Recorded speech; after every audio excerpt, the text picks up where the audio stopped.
Yes, sir. We're officially back at it. This is Book Nice coming at you with the Articulated Comic Book Art Podcast, episode 21. It's official. We could drink, we could go to the club, all of that. Got my regular castmates, calling them crackers, Pharaoh Black, Emiya, Starlock, and Rick, Dom, and we back for another week. We was just talking about a little Civil War stuff. Everybody watching the Spanish bootleg. The Spanish bootleg. Senor Stark. Word. Senor Stark. Senor Stark. I've been trying to stay away from this shit like the plague, man. I'm trying to stay away from it. Somebody posted a damn screen cap of from the airport scene in the group today. That's why I had to put up that damn post. What, You put up the whole scene? I didn't even notice that. It was a screen grab, but it was something that I definitely didn't see before, so I was kind of tight. But but yeah, this week. Did I buy anything this week? Well, we were just talking about the Jango Fett. I was able to pre-order that. Excited about that. I think that was the only thing that I bought this week, though. I don't think I bought. Oh, I'm lying. I pre-ordered the Jango Fett for Figure Arts, and I just happened to see Jango Fett from the Black Series at Forbidden Planet. I was just bullshitting, stopping in there on the way back from the bank, and it happened to be one on the shelf. And Forbidden Planet is infamous for jacking up the prices, scalper prices for certain shit. So I started to not even look at the price, but they had it at regular retail price. So I was like, all right, fuck it, I'll grab it. I don't really care about the Black Series stuff that much, but I figured that'd be some good trade bait or something down the line if I want to get rid of it. And it's not a bad figure. I saw reviews of it, so I think that was the only thing that I bought, though. How about you, Black? I pre-ordered the Figure Arts Jango Fett. I pre-ordered some Kaneko Man figures. I think it was I want to say which ones? The original color. They're the comic book color versions. Yeah, I pre-ordered those. Swordsman and Robin Mask. Robin Mask, yeah, and I ended up picking up the Rocket Raccoon wave of the Black Panther. I ended up getting one of those at Toys R Us, man. It only cost me $1. Wait, what? You got the whole wave? No, not the whole wave, just the Black Panther. They had the Black Panther, and they had another figure too. Remember that silver Wolverine figure? Yeah. From the old ass wave. They had that, and it was coming up as a penny, and they couldn't sell me that figure for a penny. But the Black Panther I got for $1. Wow, really? Yeah, so I was like $50-$60 online. Yeah, I got one card in now, and I got the one loose, so that was pretty nice or whatever. I started to pick up that Ripley, and it was crazy because my guy called me, and I got there too late. I told him I'd come in sometime at night or whatever, and he only had 2 left, and it was crazy because one had like a black smear. I'm thinking it's from the hair or something. I don't know, across the face, and the other one had a cock eye. So I was like, I'm not going to get either one of those. But that was pretty much it. Oh, and for anybody who's looking for those Ghostbuster figures, if you want that crap, they're in the stores right now. Whatever, I seen them at Toys R Us for $20 each. Those female Ghostbusters. Yeah, you know what? Those are terrible. I've been thinking about them, just for the base, but then I saw the whole base assembled in this. No. The female Ghostbusters from the new movie. Oh. Yeah, the Mattel ones. Yeah, the Mattel Movie Masters. They favor the actresses. They do favor them, but they're horrible figures, man. Mm. What's worse is that there's 4 figures, and you do the Build-A-Figure, which is exactly the same as one of the other single card release, except the single card has like light up eyes or something. Yeah, it doesn't have the articulation's a bit different too. But yeah, you're right though. It's you could tell that they didn't have anything to do with the line. Like seriously, they could have just had Movie Master figures. They could have each came with some form of a ghost like that they actually captured maybe or something. But to have the Build-A-Figure be that giant white ghost was kind of weak. Yeah, that ghost looked terrible. Oh, I see somebody just posted a picture to the page with the female figures. Yep, He somebody looks wants some like money. Gozer the Destroyer got punched way too many times. Yeah, Look all doofy and stuff. it's definitely weak. I saw. I don't know why I didn't buy it, but I saw the the Diamond Select. What's the figure that comes with that nice desk that everybody's using? That's Edward Nigma. yeah, Yeah, that's the Riddler. I saw that too. Tell me why I didn't. And Because you didn't want to pay $25+ for a desk. Pretty what much. everybody needs to do is go pick up that fucking that Barbara Keene when it comes out, because she's gonna come with the Arkham Asylum gate. Right, the gate. Yeah, That's I the need one to that. have. Yep, I'll take that one. Yeah, that's definitely a good buy. People been trying to customize those for one of those for years, man.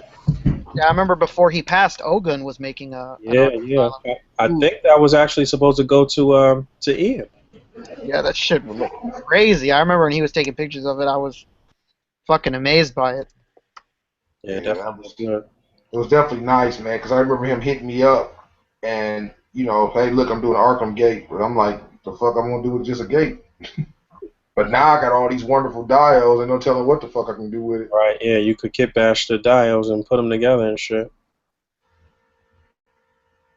What about you, Fabio? You taking a shit break? What's wrong? You get any new scrunchies or anything for that ponytail? Yeah, he said scrunchy. Took it back. Looks like Fabio's missing right now, so I'll take his spot for now. Wait, I'm back. What are you talking about? I've been here this whole time. What the fuck was you doing? Whoa! I had a homie over. He was just saying bye. Anyway, yeah, I didn't pick up very much this week at all. I got 2 of those Kenner Ripleys though. One which I already opened and reviewed, and then another one just to keep the package because I love that Kenner style packaging. It's fucking great. I love that figure. I don't know if you guys saw my review, but yeah, I'm gushing over it. It's pretty well done. I know you didn't like it, Pharaoh. I heard your eyes got all wonky and whatever, but honestly, I didn't say I didn't like it. I just said that the paint apps were fucked up. Yeah, that sucks. I mean, of the ones that I looked through, which was only 2, the eyes actually looked a lot better than the original release for me.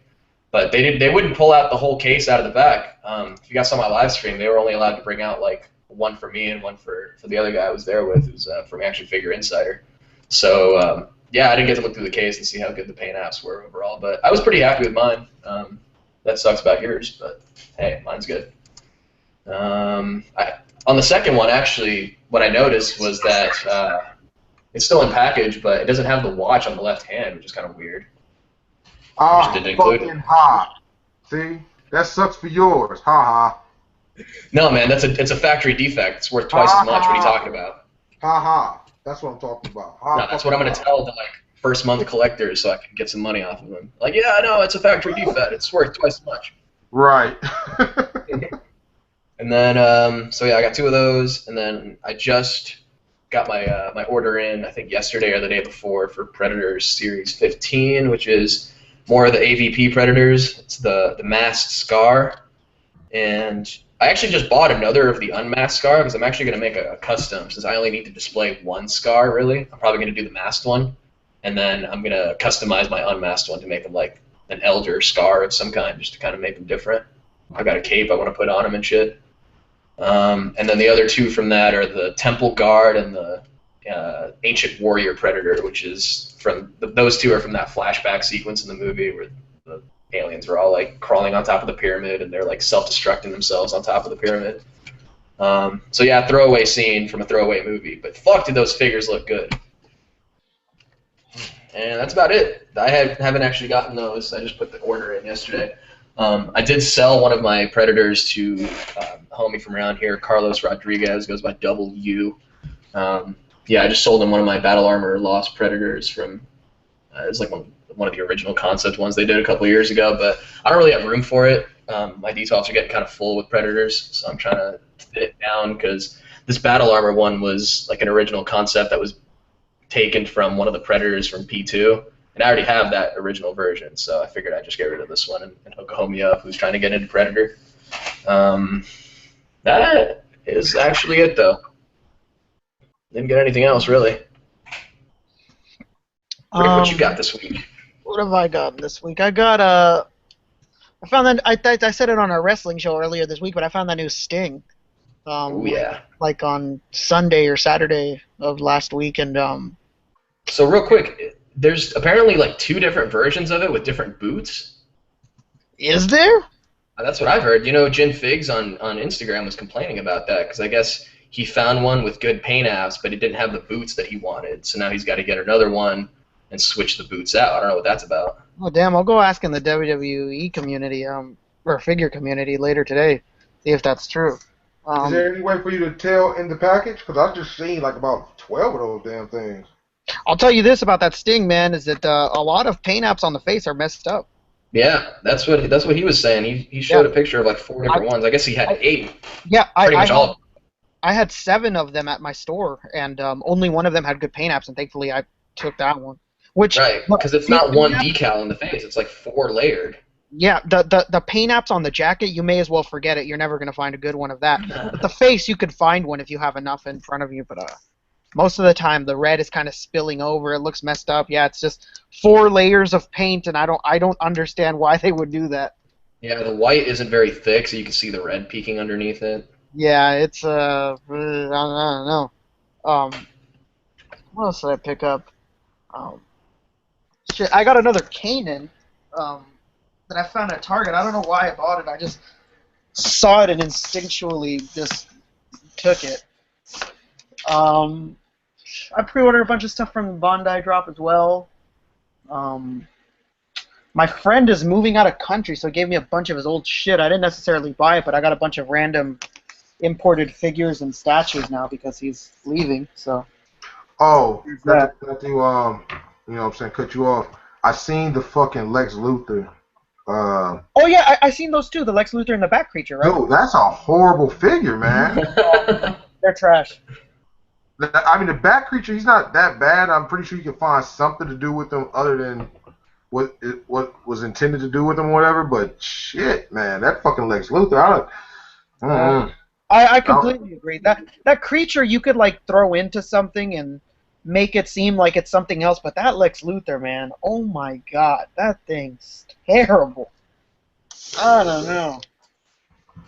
It'll be a good like civilian background person, I guess. You know, yeah, like for somebody like Mike Amsberg that does wrestling pictures with like a bunch of civilians, like that's cool, but as a figure, oh terrible. Yeah, I looked at that thing and I was holding it, the figure or whatever, and I'm like, I don't know, man. I was thinking like, well, what head could I pop on this fucking figure and make him into somebody else? And I just said, you know what, this is pretty much hurting my brain right now, so just fuck it. He has that really weird and ugly ab crunch that's like yeah, and his torso looks really, that jacket looks really long. Like it makes his torso look pretty long, and it looks like a fake jacket. I don't know how to describe it. It's weird. I don't know. That figure is no good. Yeah, I have to agree. Hit me with the link in our chat. Oh yeah, I'll do that right now. Did I buy anything else? Shit, I don't think I bought anything else. I've been keeping it pretty light. We got this convention coming up over here, so I've been making sure I don't fucking just buy a bunch of random shit. What about you? That. What about you, Mr. Emiya? What's been on your buyings lately? I didn't really get much stuff this week. I think most of my stuff proceeds to name 10 different things. Week.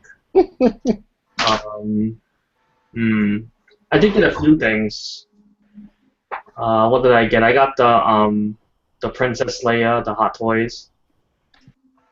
The exclusive version with the backdrop. I think this one's with a backdrop. I think that's exclusive. I got a few other random things. I don't think they're anything action figure related though. And then of course I ordered the stuff on the Bondi drop, and then other things that went up this week I ordered as well. So yeah, I didn't really get much this week. It's a pretty light week for me. Just mostly just still like a few statues and the Princess Leia, the Hot Toys one. Yeah, same. Relatively slow past 2 weeks for me too. All right, that was a quick one. Moving right along. So now let's move to the first question, which goes into some of what we said earlier. What did we all order, if we ordered anything from the Bondi drop? And did you feel disappointed by anything you saw? Boog? Um, I Also, I only ordered. Black Panther and Jigen are included in that, by the way. Yeah. I only ordered Black Panther, and that was it. I didn't really order any of that. What else was in there? I don't know. What did you guys? Black Panther, Django, Jigen, the Kaneko Man stuff. Yeah, I got Oh, BT and Django. We was talking about this before we went live, but yo, Django stayed up for a long time, yo. I was pleasantly surprised. I was like, But wow. they're upping the production run, I'm sure. Oh yeah. Maybe people are really happy with the Black Series one. Even Mace Windu was out there. I think the people who order Black Series figures or are primarily Black Series collectors really don't give a shit about the figure arts. I don't really think that has anything to do with the sales at all. Yeah, I mean, when you go to those communities for Black Series, they don't even they don't fuck with the SHF at all. Do they hate on it? They hate the prices Okay. of what Well, they. Yeah, but they don't really seem like they really talk about it much unless it's brought up. They I actively hate on it, I guess. I missed Jigen. I didn't know where did he drop at. Jigen didn't drop on Amiami. Jigen and Zenigata are both Tamashi Web Shop exclusives. Oh, Yeah. okay, so what they're over there on fucking Nippon-san? yeah. Yeah. Okay, I gotta get Jigen. Yeah, I know some people. Zenigata also went up as well, both of them. That's the guy in the trench coat. So that's the guy who's always chasing after them. Yeah. Chase after him. Yeah, okay. I gotta go order him. Fuck. Well, that. At this point, I'm assuming pretty much every character from this point on is going to be exclusive. So don't expect any more of them to be regular release. Pretty much, they did the two most popular characters, Lupin and Fujiko, as regular releases, and every other character from this point on is going to be exclusive. I mean, the fact that Negan is an exclusive should just tell you alone that everything Right. else, it's going to be exactly the same. I mean, that's cool. I mean, I think the biggest problem with Nippon or with those web shop exclusives is that you have to be ready to pay for them then and there. So, I mean, if you think you're going to spend your money on something else and just have it on pre-order, it's not going to happen. I know Nippon at least makes you pay for your shit right then and there. Nippon-san is really weird because sometimes they don't make you pay right away, but sometimes they do. I don't know what controls them to allow it or not. It seems very it doesn't make any sense. It doesn't make any sense as to why they do. I don't know. I mean, I don't like it because sometimes I have other shit I want to buy, and I really don't. I don't know what it is. It's just something about me paying for a pre-order that I'm going to get 6 months down the line or some shit. I just don't like doing it. But I mean, I've become accustomed to it or whatever. So I had to do it with the Black Panther, obviously. Yeah, it would have been nice to have gotten an unmasked head for that Jango Fett, but I think like me and Emiya were saying on our show on Friday, there's always a possible second movie one or whatever, and another version with with more accessories and stuff like that, different head. Yeah, because I was disappointed that he has no blast effect for his backpack. Yeah, Or jetpack. that was also disappointing to see that wasn't around. Hopefully they do make another one with more things, because No, don't make another one. Give us something else and add that shit to it. I don't want to buy 2 of those damn figures. Yeah, basically. maybe when they make the Boba Fett, they'll just add in the effects with Boba Fett. They are getting us with that the add-on for Maul, but they are giving us the speeder or whatever you call that vehicle that he has. Yeah, that might not be that bad, But I mean, I feel the same way, what DC Collectibles did for the new Batmobile. When they gave you the 2 figures now and they give you the bat symbol or some shit. Right. What if they did Django's I'm about to say Django's son, but what if they did the young Boba Fett and then added on something extra with him? That'd be crazy. That'd be nice. But I doubt they're gonna do it. Yeah, I doubt that very. Or just pull pull a Luke Skywalker and just whenever you make another figure, like when they make the Boba Fett, just add stuff in for Jango Fett in there too. Yeah. I mean, that Hopefully that's was what they more specific for the scene, but still, just the idea of like we talked about before, like with the Black Panther, it would have been cool if it would have came with like a scratched up Captain America shield or something like that. Well, the biggest thing with the Star Wars, I mean, I'm not a Star Wars fan at all. I like the new movie. The old ones were, I guess they were okay. It was parts I liked. I didn't really care for them as a whole, though. So I'm just buying these figures because they look nice. I know who they are. But, I mean, I don't do much with them. Wait, is Black Panther supposed to come with an unmasked head? Oh, we don't Hell know. no. No. It didn't show one. No. From the way it looks, he doesn't even have claws. That's No, what pissed me off, too. he does. I'll link you to a video. Oh, he does? Yeah, there's a video that Boog shared yesterday where you get to see much more up close as to what it is. Oh, that's nice, then.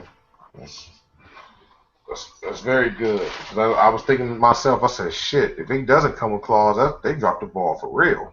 Shit. Yeah, They definitely look better than the Legends hands, that's for sure. That's the only thing that was really wrong with the Legends one is those hands just look stupid. You know what? I'm glad you said that because I was just thinking about this before we went live.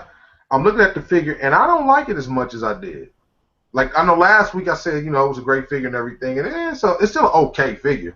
But I think that people are really praising it because they don't want to buy a premium figure. Because in reality, man, those hands are fucked up. Those ankles are super skinny. The feet are super small. Like, I think Fabio said it last week, he can't put his arms down at his side. Mm. It's just kind of fucked up. I think people, including people here on the panel, me, you, at first when you get it, you're just like, damn, this is sick, nice. And then you wait a minute, and then you're just like, you know what, man? This shit has a lot of damn problems. And you start to fucking mess with the atrophy hands, looking like he got in an accident. Well, here's the thing with the hands. I kind of had a problem with that too at first until I kind of was looking at the trailer a little bit more and seeing how he clutches his claws in that. And not to say that the figure is like totally accurate. I think they're just the figure itself is trying to represent what Black Panther's doing in the movie, which is kind of emulated more on how an actual panther claw works. It's not like claws that come out. They're claws that are kind of on the inside of the knuckle, like a real cat or panther. So if you look at how a panther clutches its claws, it's not quite like extended fingers. They're very drawn in, but the claws are in at the bottom. So I think the figure is like trying to do that, just not well. But if you look in the movie, that's kind of how he clutches his claws. That makes sense, though, what you're saying. You could tell by the way that it's sculpted that that's what they're going for. Right. But even so, why wouldn't you just give us more hands? Yeah, I mean, that's not excusing it. That's just kind of the way I'm trying to get inside the mind of Hasbro, and obviously not. Yeah. Successfully. I mean, that's definitely the reason. You look at it and it looks like a fucking like a feline's claws. Mm-hmm. Which I give it credit for. That's cool. But it would have been nice to have gotten more hands. It just kind of sucks that you have him like weirdly stretching hands forever. Yeah. Yeah, that sucks. But we're getting like less and less though. I mean, at least Iron Man came with some extra hands and effects, but like the Cap is a re-release of the Cap we've gotten twice before, and twice before it came with hands, and now all of a sudden no hands. Come on. Yeah, I thought that was strange. It didn't come with any hands. I was just kind of especially because they're decoed differently. They're not like fingerless. I mean, they're the same sculpt, but they're not painted to look fingerless. So, it's a little disappointing that they didn't choose to include more hands when they already had the sculpt and tooling for it. Yeah, Hasbro makes a lot of strides, but it also goes back in so many ways. I mean, that new Mockingbird, we were just talking about it in the group earlier. That new Mockingbird has such great ab articulation, but in other ways the line like fucks up. You get these random problems where you don't get hands for figures and stuff like that. It sucks, man. Wish they would go all the way with everything, But I suppose with a business like this, you have to cut where you can, and what matters is the numbers, Right, like they told Pharaoh, they're always trying to make children happy. Oh yeah, man. Or whatever. All right, Mr. Emiya. Yeah. What for Black Panther? For the Bondi. For the Bondi drop? I mean, it was an okay Bondi drop. I mean, what did I get? I got the Saint Seiya I had to order the same Seiya somewhere else though. You can't order that Amiami Yeah, because I can't get into those figures, man. They're very nice looking figures. They look like they look so fantastic, but they just I don't know. I can't fuck with those, man. they're incredible figures. But I mean, I also same Seiya is something I grew up on. So I mean, we had some good figure art Zero. We had the first Macross Zero, not Macross Zero, Macross Delta figure that was offered. We had the VF1A, the production model, the Brownie. Yeah, For the army builder. Yeah.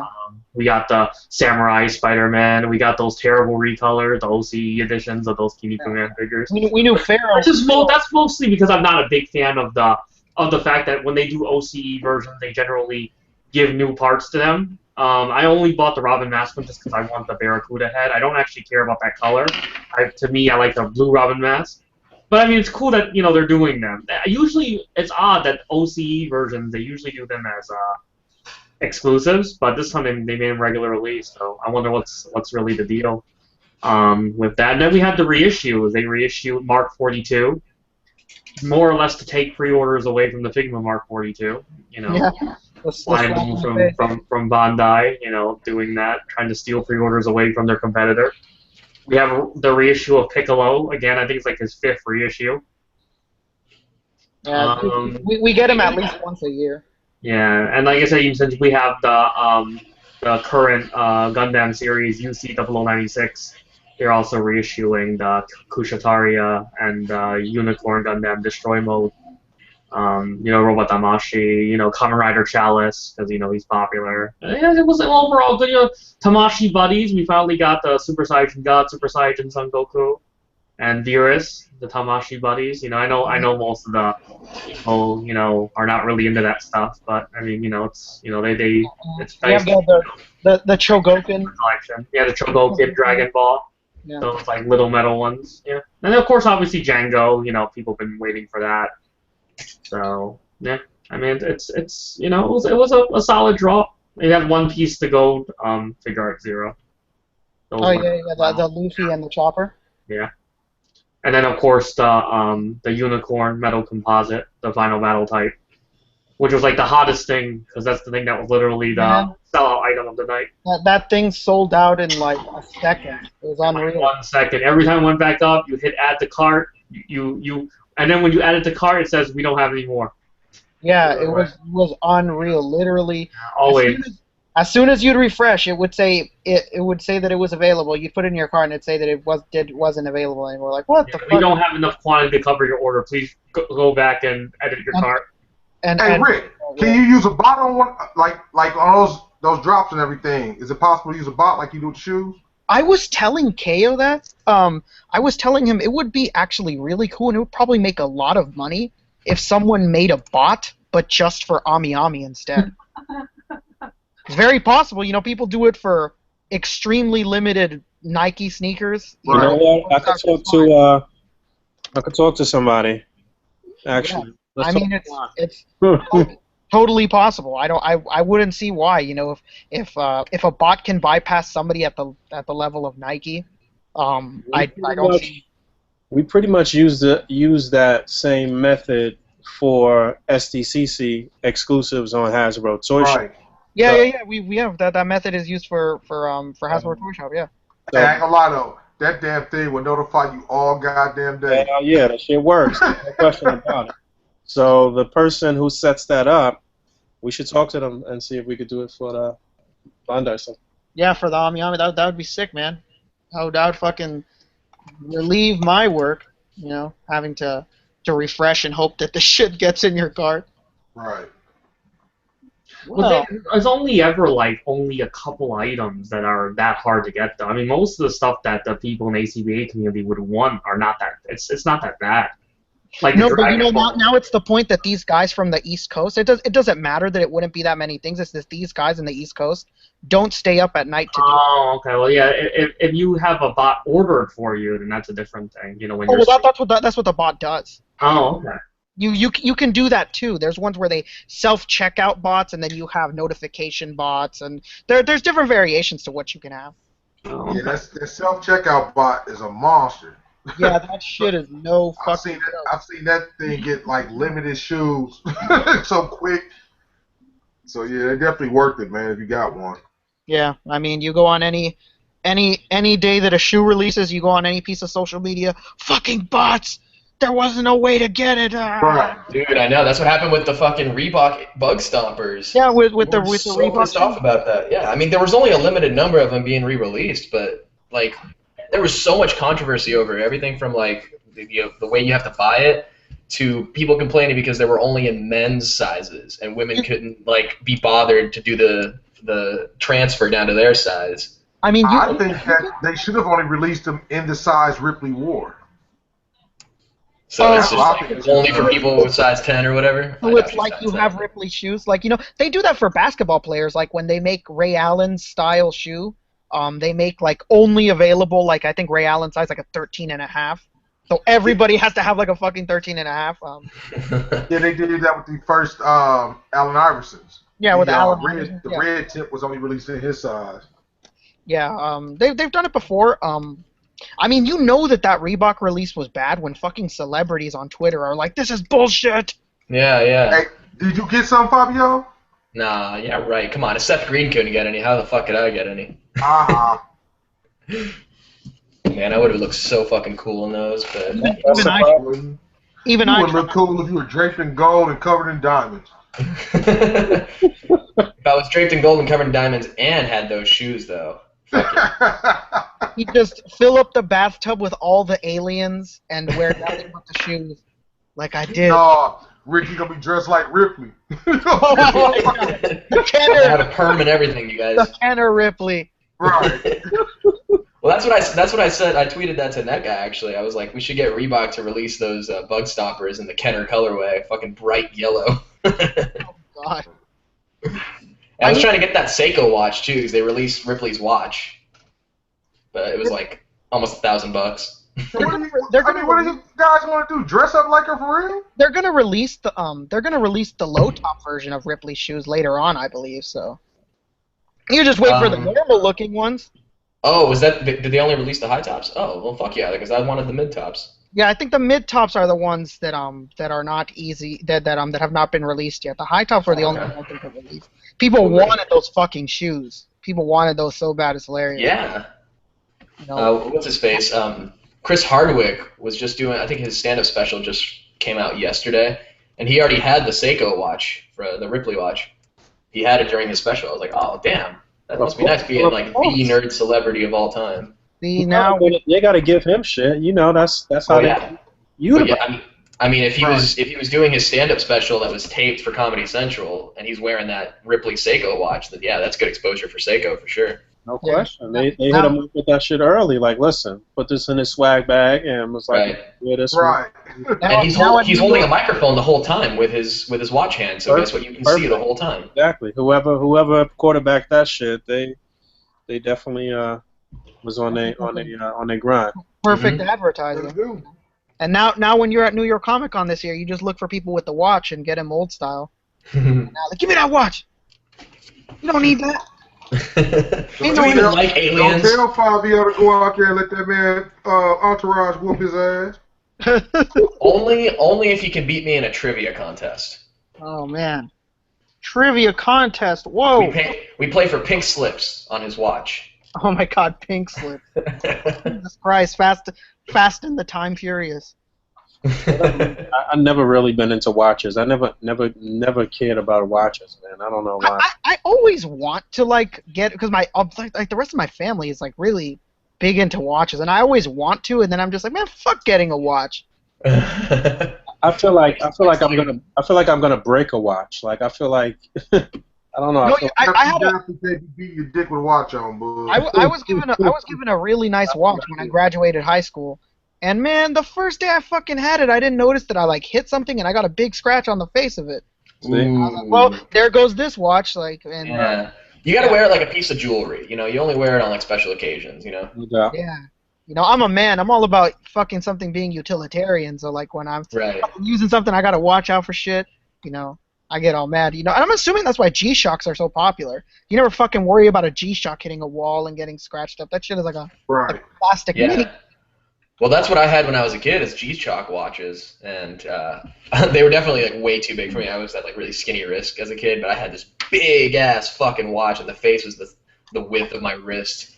Dude, But I stopped wearing it because I hated getting those tan lines, and then whenever I would like bend my wrist, it would always like dig into me. So after a while, I was like, yeah, fuck watches. when I was a kid, they used to sell fucking G-Shock watches at Target. Yeah. I remember like in the early 2000s or like mid 2000s when G-Shock started getting really popular again. I was like, man, I used to wear those as a kid. I'm gonna go to my local Target, pick up a new one since everybody's fucking with them. And I go to Target, they don't sell them there no more and shit. And it was funny.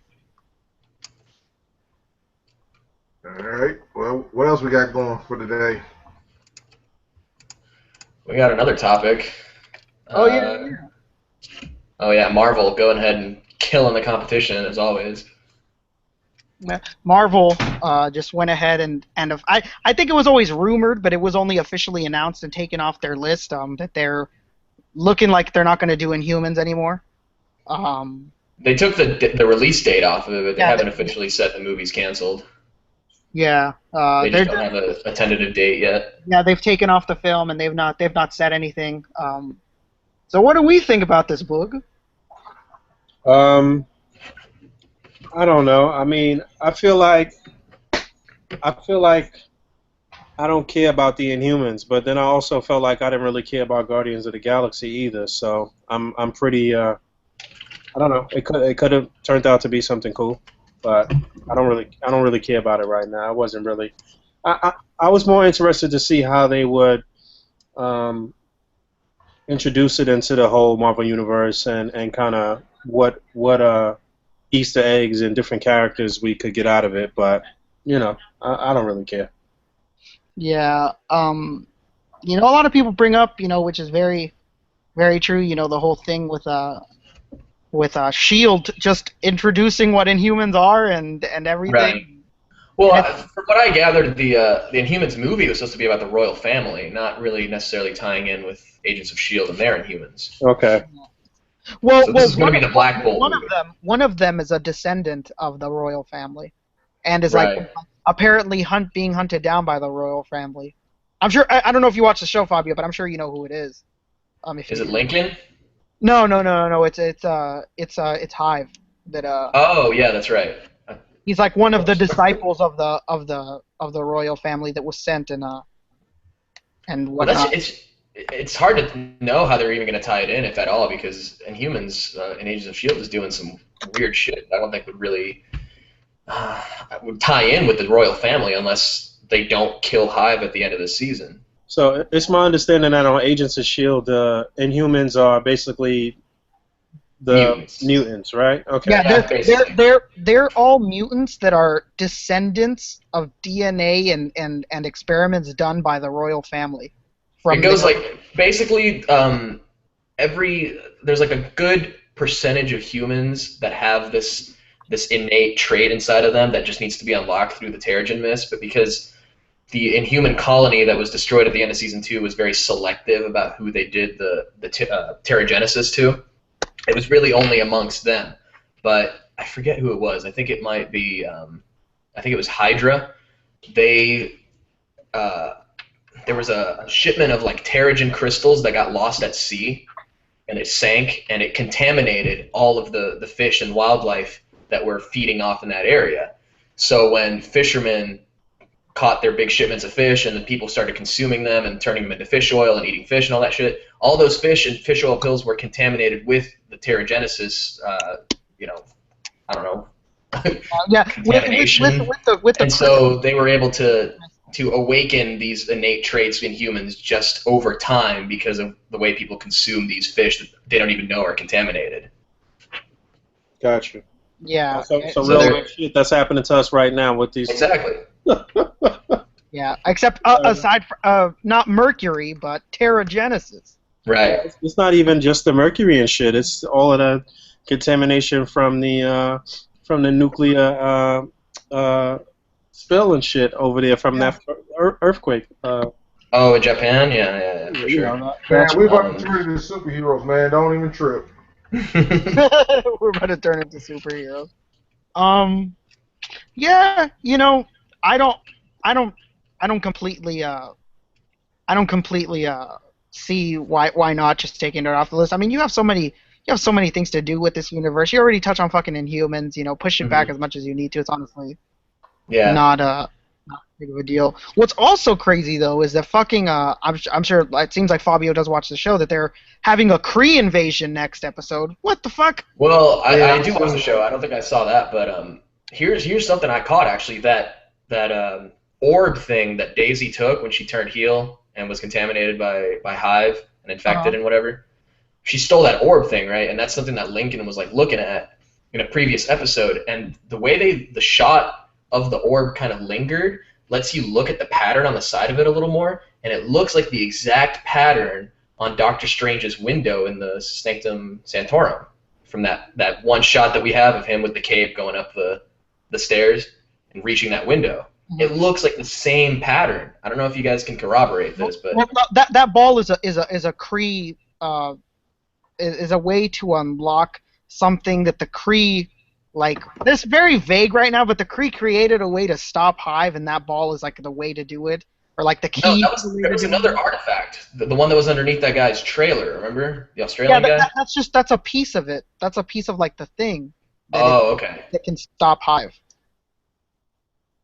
Interesting. Well, either way, that Kree artifact, the orb, has the same pattern as the Doctor Strange window. So that's another. I don't know. Are they saying that Doctor Strange now is, maybe some of his magic is of alien origin rather than like purely mysticism? Yeah, I mean that's what they make Thor out to be. So there's a possibility. But here's me thinking that Doctor Strange was going to be not like Thor in the sense that they were just going to straight up do magic, not alien technology. Yeah. But we'll see. I don't know. That, like I said, it just looks like it. I'm pretty sure, but who knows if it'll even tie in at all. I'm excited because Civil War is next week, and we still have Agents of S.H.I.E.L.D. going up this season. So at some point this season, we're going to see the aftermath of Civil War. So yeah, we're either going to see the build-up this week or the aftermath of Civil War next week. Right. It'll definitely be the build-up this week for sure. Yeah. Like they usually do, Right. They connect the movies to the show. Right, they did it with Thor and with they did it with Thor, with Avengers. Thor: Dark World, Avengers 2, and then Winter Soldier. Yeah. So it's just cool tie-ins, it'll be sick to see what they tie in, and like if they include any villain or superhero that we don't get to see in Civil War, like as a person that was there in the film that you didn't even see. Mm-hmm. So that would be sick. What are your thoughts on this development, Mr. Emiya? He's gone. Oh, he's here. I don't watch S.H.I.E.L.D., so I don't really have much to say about that. But obviously, it's always a good thing to tie it in. And I'm assuming since we're hitting a critical point right now, in the next couple of weeks, a lot of stuff will probably happen in S.H.I.E.L.D. because of obviously Civil War and the aftermath and everything. For the Inhumans movie, I think it's a good if they want to. It shows that they're obviously, changing things as they go along and, figuring out things for the better. As far as how the movie sets go, how they're doing the movies. I think they should do one that they are planning to have like those royal family characters. I think they should be in the movie. Because obviously, like the S.H.I.E.L.D. show focuses on just like your other Inhuman characters, but again, I don't really watch S.H.I.E.L.D., so I don't really have much to say about from that point of view. But from the as far as them taking the movie off, I mean, if they think there's going to be another movie they can put in there or they're shifting their plans and probably do something else, then I think that's okay too, as long as it's well thought out and well planned. So yeah. Yeah. So definitely, so with the way Marvel works, something planned behind it all, and I'm sure it's for the best if they're doing it. Yeah, I mean, if they're doing it, then there's obviously a reason that they're doing it. Like I said, I mean, maybe we'll get another different movie, somewhere there, that's taking its spot, because now that frees up a slot, doesn't it? So. Yeah, that frees up a slot for who knows what it may be. We'll see a different film, take that spot. But But Spider-Man is next year, right? It's 2017. Yeah. I I believe so. Yeah. Okay, I thought so. I wasn't sure. Can't fucking wait for that. So and then and that should establish some interesting things as well. So yeah. Pharaoh, any closing thoughts on this matter? Well, I don't really give a shit either way about the Humans movie. I care more about Black Bolt than any of the other ones. So, I mean, I kind of want to see him on screen, but other than that, I mean, and really, is there anything to talk about? You and Fabio went on for damn near a half hour about the show. Like shit. Hey, man. We're trying to catch up the listeners in case they've never seen Agents of Shield. It's not really anything to add on. I mean, I watched the show. I'm going to say that I think that the show, I watch it because it's something to watch. It's comic book related, but the show is corny. I mean, it is. It's really corny. I think that besides Coulson and maybe Agent May, I don't see any of those people trying to, like turning over to the fucking movies and making a good impression at all. Especially the chick that plays Daisy. Jesus Christ. I think she's a horrible actress. I mean, that's just my opinion. Nothing that she says on the show, she's not believable, especially in Sense of Urgency. Oh my God, she's horrible.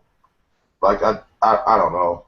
I don't like the guy who plays Ward. I never liked him. He's a bad actor in my opinion. What's the black guy name? Mac? Mac. He's okay, but he's corny. He's a crybaby to be that damn big. Like, I don't know. Fuck that show. I mean, it's not that bad. It's gotten better. I don't watch the shit. What do you think? But you gotta understand, Fabio. I don't know, man. Me and our tastes are just way different. It's that bad in my opinion. You know what it feels like? It feels like it's just let's have these guys do shit to do it. Like seriously, it doesn't feel like anything is. I mean, I know they try to relate the movies to the show, but it just seemed like the show is just hey, let's have them do some shit, and when we need to connect it to a movie, we're gonna throw a plot twist in, and we're gonna say, hey, this directly has something to do with what's going on in the cinematic universe, so we can keep it relevant. But I don't see the draw to it. It's boring as fuck. There's great. I think what DC has to offer with Flash and Arrow are much more campier and not particularly great acting in comparison to Shield. Well, I mean, I'm not even. You have to understand. I don't watch that shit either. You don't watch like I don't like the Flash. I think Flash was better than Arrow, but I don't watch that shit either. I don't. That shit was. I mean, in my opinion, Deathstroke looked like he was a fucking glorified hockey player. All those big ass shoulder pads and baggy looking suit and that shit looked corny to me. I don't like that shit either. I think that it's okay for people who like comics. I guess it's okay for some shit to watch. It's no different than when I sit down and watch Adam West Batman. I'm just sitting there watching it. Like it's not, it's not like keeping my attention like that, but it's just something to watch. I just think it's kind of like I mean, like I always tell people that go into Flash and Arrow, they expect it to be something crazy. I love the shows. But I understand that they're a little bit campy with the writing and they're not as serious as far as acting goes. When it comes to something like film, so you kind of go into these shows expecting what you get. So. Well, I don't know. Like I said, I just think that none of those people really would go over well with in the Marvel Cinematic Universe. Like I said, besides Coulson, he's the real actor on the show, and even at times with him, it's just kind of like they downplay him to the point he's just not believable either. Sometimes I'm just not a big fan of the show. I don't really think that anybody who's not watching the show, I don't think they're missing anything at all. I think so. Who do you think? Well, they're gonna have to give at least a few of those people the nod for the big screen by the time this whole Infinity War thing comes out. Like, no question about it. They're gonna get 10 seconds, 20 seconds of screen time at the very least. All of these people. So you're gonna. Well, I think that if they push anybody, it will be Daisy. I mean, her character show. It was a prominent part of Wait, the who's some point in Daisy? the Marvel Is that Quake? universe. Yeah, she's Yeah, quick. that's quick. Wait, Okay. so they're gonna she'll get pushed. I think that they might end up pushing the chick that plays Mockingbird. Yeah. Ew. Yeah, you know, I don't really see them having a different actress as Mockingbird, but I'm going to tell you something. She is corny as fuck.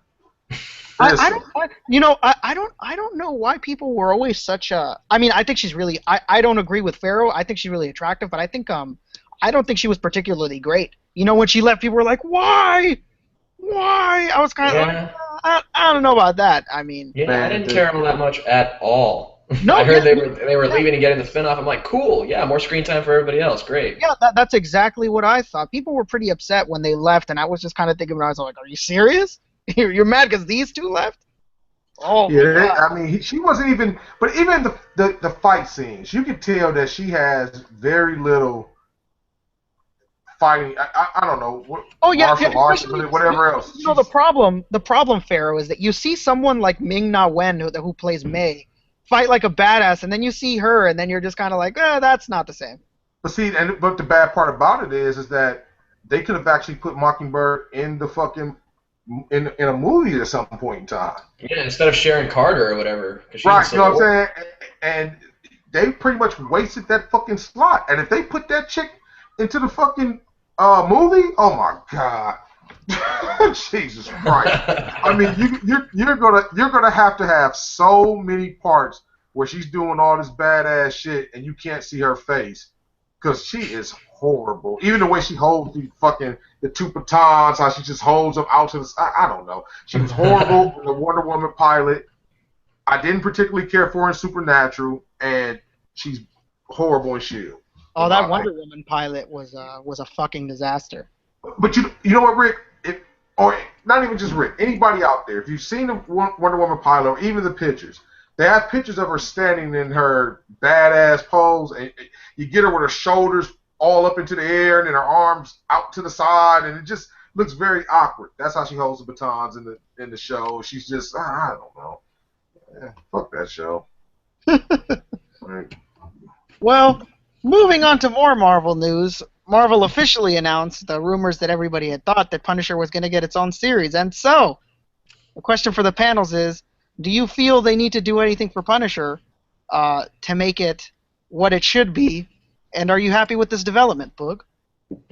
I mean, the Punisher was raw as fuck in Daredevil. So I mean, if they just continue on that trend, it's gonna be totally fine. I mean, the dude was spot on. They really captured his character. I think they did him justice, or John Bernthal did him justice. They they pretty much just gotta stay on task. And if we get a couple of cameos from Daredevil or Power Man or whoever, then that'll be even better. But I mean, it's basically just like watching like an official Dexter or some shit. I mean, we basically just watching a serial killer. You know what I'm saying? So you just got to make it raw and just make it, interesting and exciting, and it should be fine. Yeah, definitely.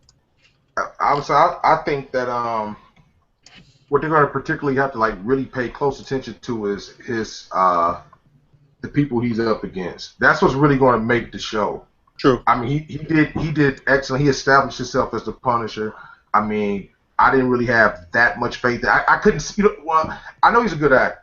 I just couldn't see the angle that they were getting at with him being the Punisher.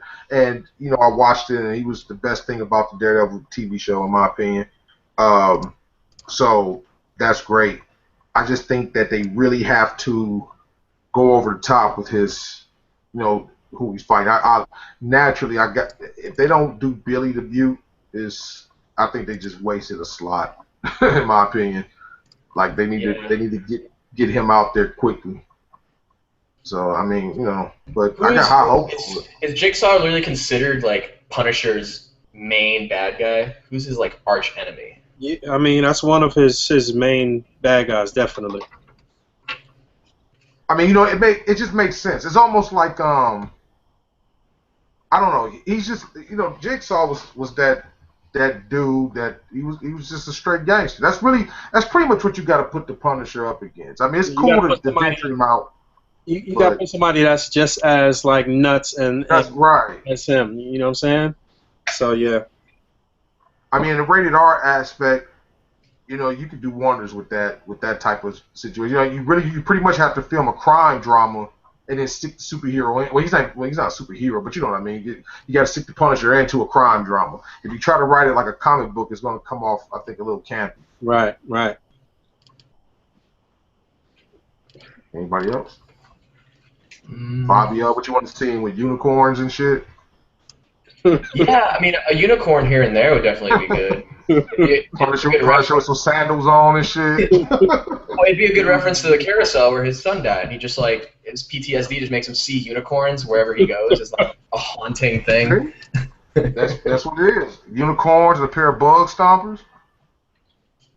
Man, you know the way to my heart, Pharaoh. Yeah. But yeah, I mean, I think Punisher's gonna be good. I mean, it can't not be good, right? Fucking Marvel, Not true. Netflix, they're doing some of the grittiest superhero stuff we've ever seen on film.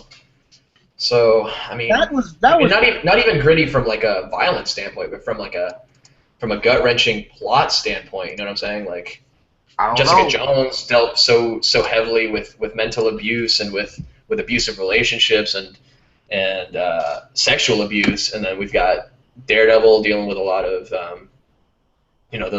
the balance of morality and what makes you what keeps you a Daredevil and what makes you a Punisher. Like, what's that line? Where do you draw that line between those two styles of vigilante justice? So, I mean, with Punisher, where can they go with it? They definitely have to bring up the gore with it. What's like a central theme with Punisher that would really work well on TV? Well, you realize that a lot of people I think are kind of just struck with the fact that Daredevil has some nice fighting scenes in this second season, but in my personal opinion, they dropped the ball with this season, man. This season was not as good as the first season. Yeah, they rushed Elektra for sure. The Punisher made it good. He was the best thing in the season, period. I mean, if you could just take all the scenes from the Punisher and stream them along, I wouldn't even need to see the rest of that bullshit. You know what I mean? And Elektra was horrible. That was a waste for sure. She was horrible. I wouldn't say it was horrible, but it was rushed. You definitely felt like you were just waiting for your next Punisher scene, though. Like, it was a little filler, basically. Mm-hmm. Well, my girl, she had to point it out to me, and I think I've said this before. They had this chick ducking punches before they were thrown, man. Like, you know what I'm saying? I'm like, and she said it. I'm like, you don't know what the fuck you talking about. You know what I'm saying? Which is crazy, because that chick is actually a karate master of some kind. But she's not a damn actress. She's sure as fuck. And I looked at, it was one scene, I don't even know what was going on, but someone went to kick at her head, and she ducked down, and then the kick came up. I said, oh, God. Like, no.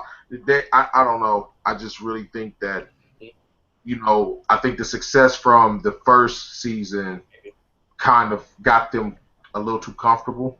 Mm-hmm. I think the Punisher was a fresh character, and I always think deep down, even though they're acting like, oh well, let's see how this character goes, and maybe we'll order some episodes of the show. They were planning on a Punisher season anyway.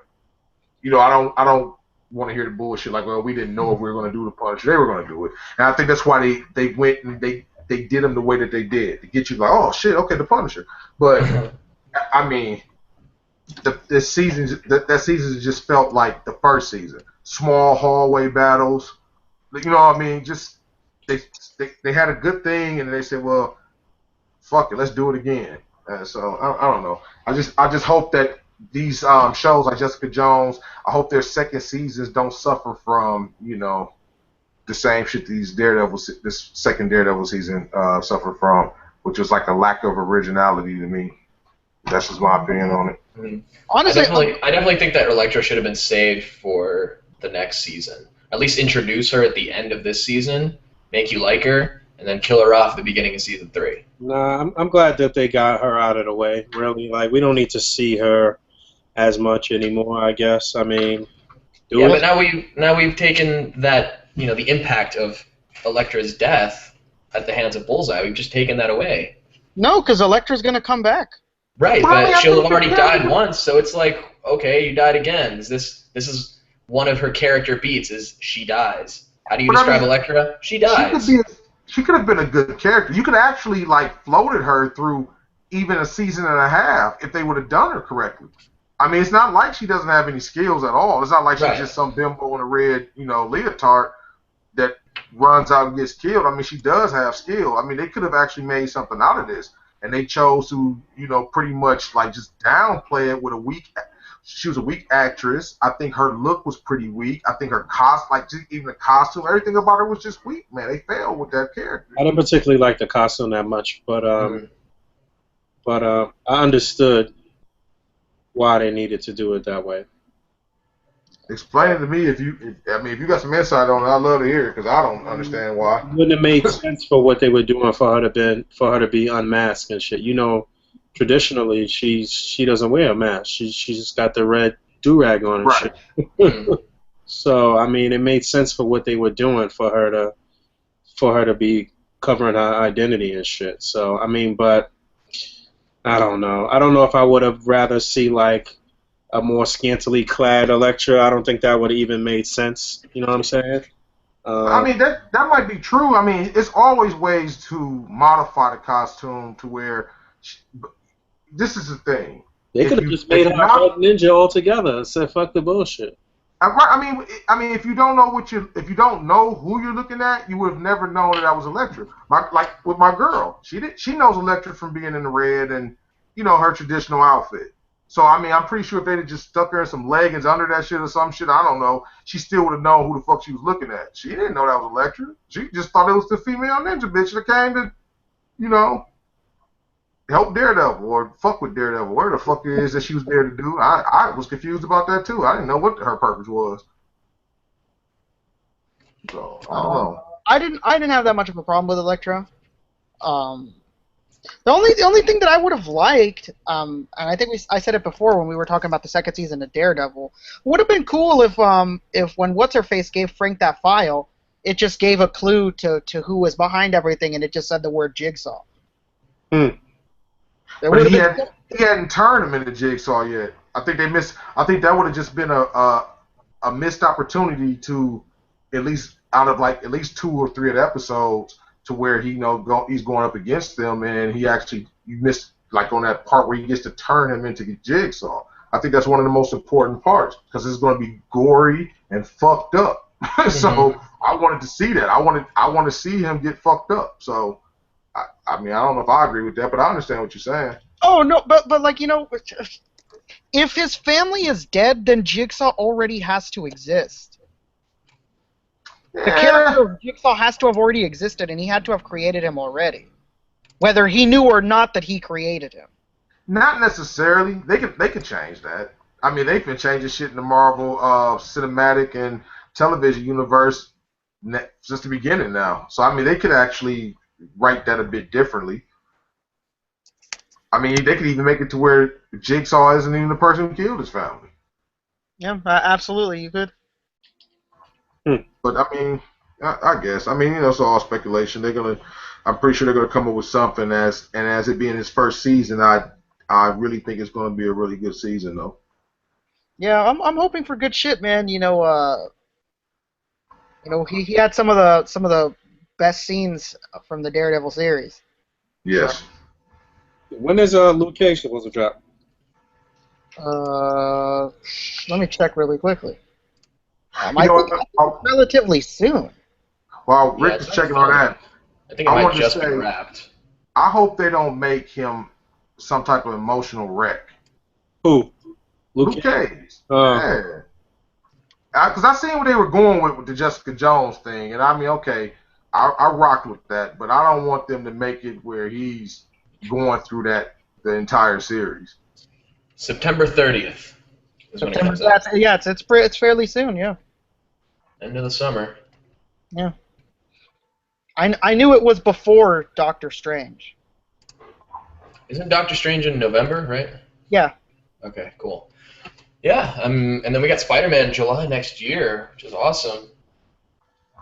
Yeah. That's gonna be the, From what I've seen, I mean, I'm trying to avoid spoilers as much as possible, but just from what I've seen of Spider-Man, I'm already in love. Like, this just looks like the best Spider-Man we've ever gotten.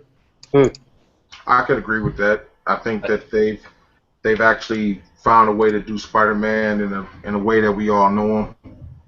You know, I've watched the Civil War, a lot of the parts with Spider-Man, and from voice to just general actions, period, he's Spider-Man. So that just leaves. Now the only thing they could do to fuck it up now is if they just start fucking with the villains in just an unnatural manner.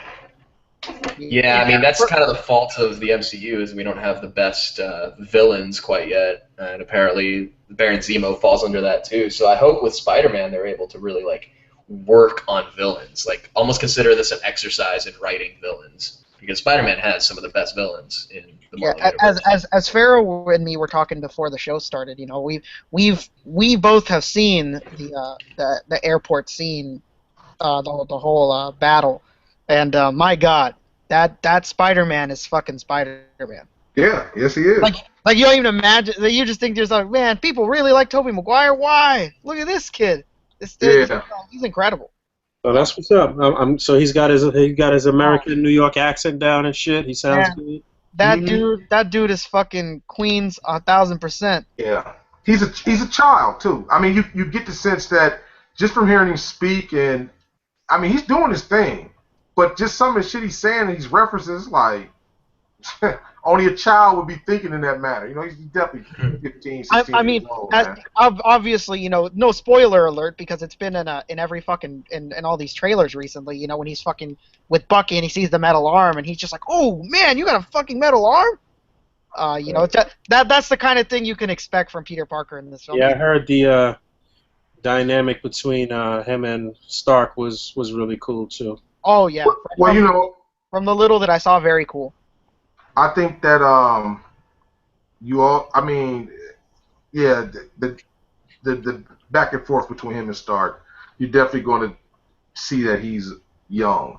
like you're definitely going to get that. So you're going to get the Spider-Man. It's pretty much going to, you know, it reminded me a lot of the what's the cartoon, Rick, that's out now? Is it Spectacular Spider-Man? Spider-Man?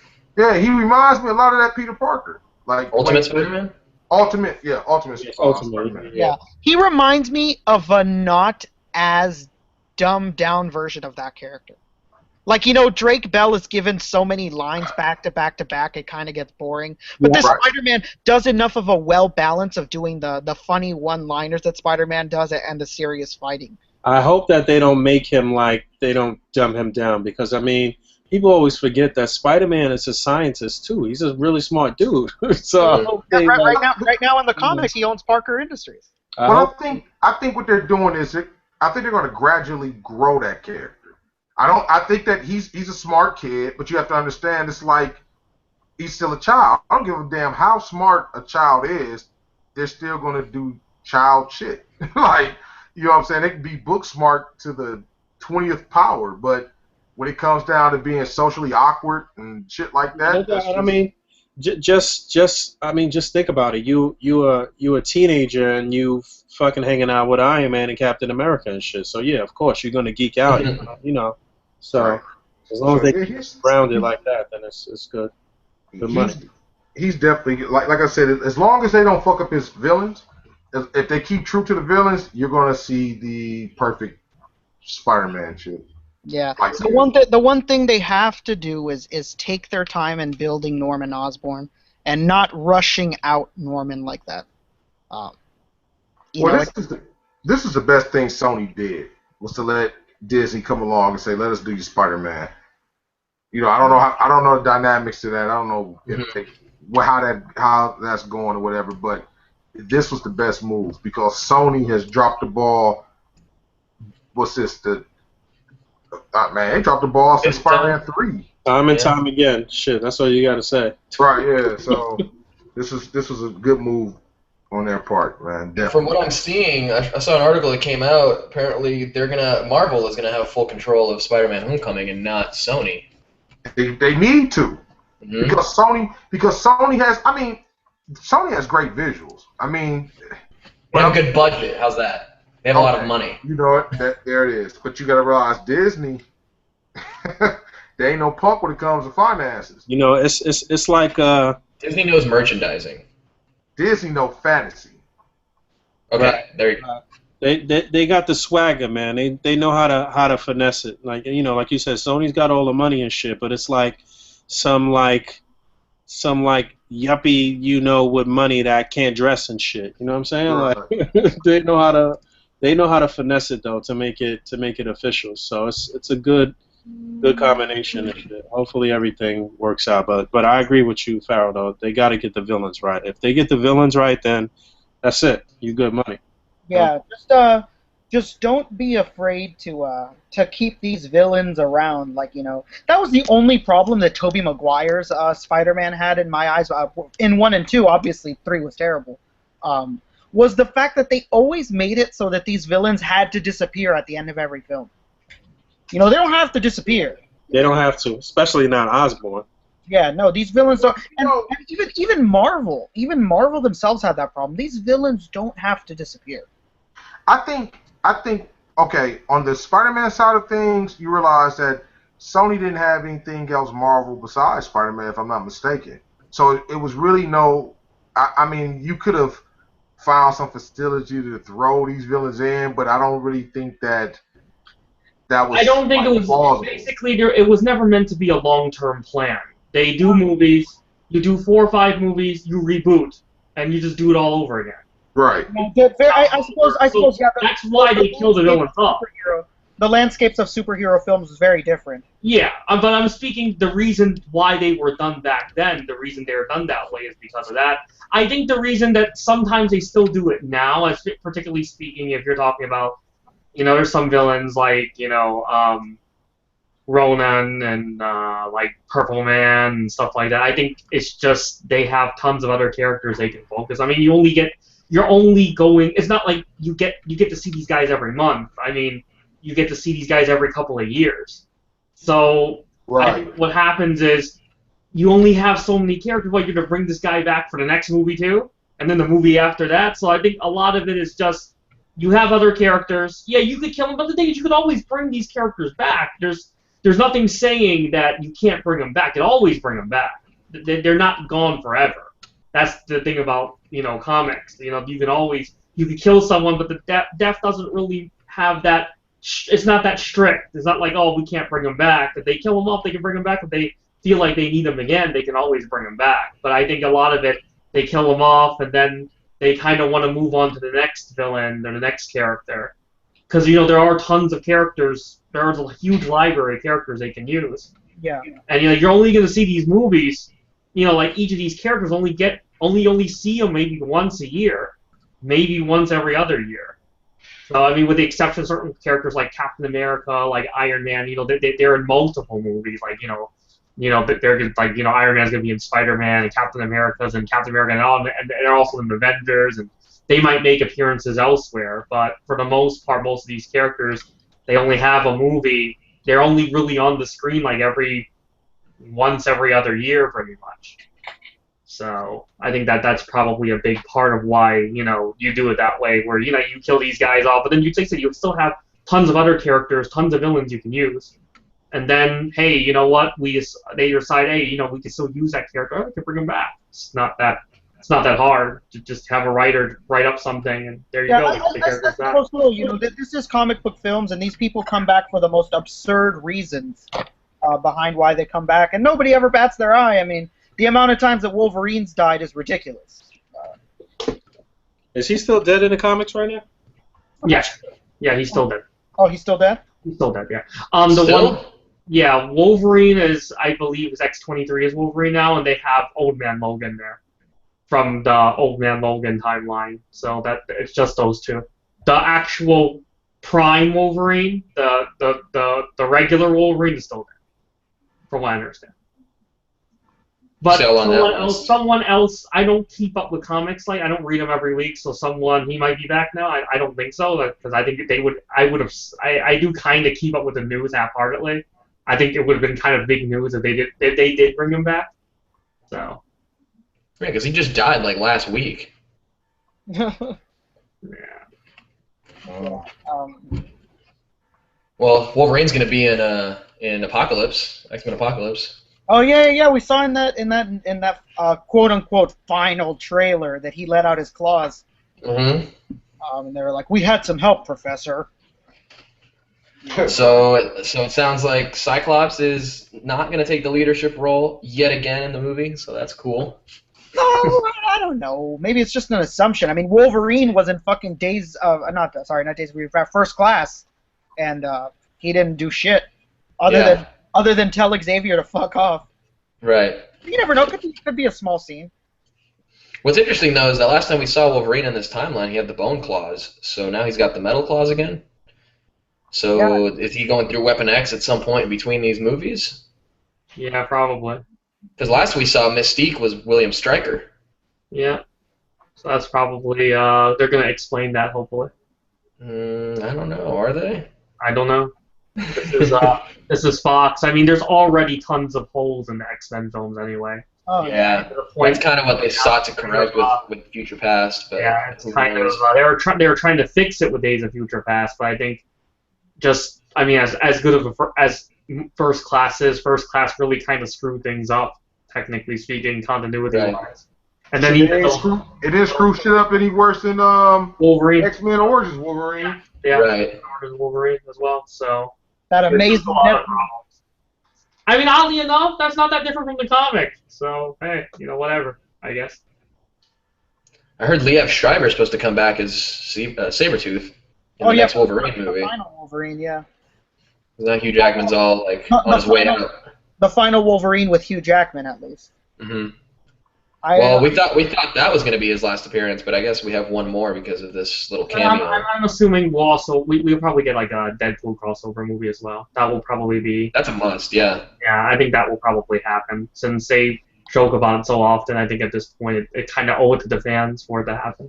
Right. Well, I could see them exploring the what storyline was that? Where I guess it was in the X-Force books when Wolverine and Deadpool and the rest of them went into the future into the future where Strife and Apocalypse were warring, and Apocalypse was kind of like dying off and hiding and shit. I could see them bringing Wolverine and Cable and Deadpool into some sort of time jumping movie like that.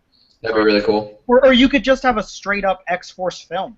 Yeah, it's possible. It's possible. That would be great too. It's possible, especially if it was rated R and they take some of some of the information or some of the story from the X-Force books, then they could definitely do it, man. You know what's crazy? I care so little about the X-Men. It's not crazy at all. You say what? That's not crazy at all. That's very reasonable in this day and age. It's just like, growing up reading X-Men comics. I mean, X-Men were next to Spider-Man. X-Men was more prominent than the Avengers. So it was, X-Men cartoon, this and this, that, and other, and it's like after a while, it's just like this shit is boring, man. And these movies. The X-Men has always been my favorite over the Avengers. I didn't even start caring about the Avengers until I was an adult. Man, I don't know. I like the Avengers better than X-Men. I think that I don't know. I think movie wise, let's just go there. Movie wise, I have not liked one X-Men movie. What? Not even X2? Oh man, I didn't like any of them, man. I don't know, man. They were just like. They dragged, man. I don't know. X2 was alright. X2 really, okay, listen, I'm going to be honest with you. X2 didn't really have anything interesting in it besides Nightcrawler scene.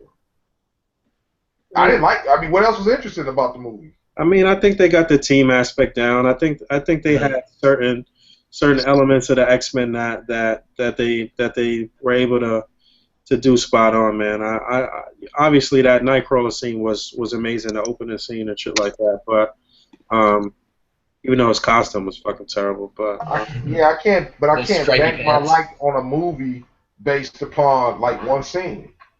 I give it to the scene. The scene was dope. I give it to that. But past that, I really wasn't interested in the movie. You know, I've seen it several times. It wasn't interesting. I think if I had to pick one that maybe the first Class movie was okay.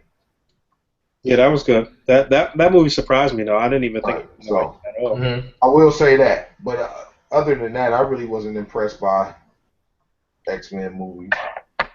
What just would like to hear your thoughts. You know, what about Days of Future Past did you not enjoy?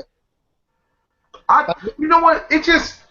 What pissed me off about Days of Future Past was you had the elements of the X-Men working together or whatever else, but it kind of turned into a Wolverine needs to save the day movie.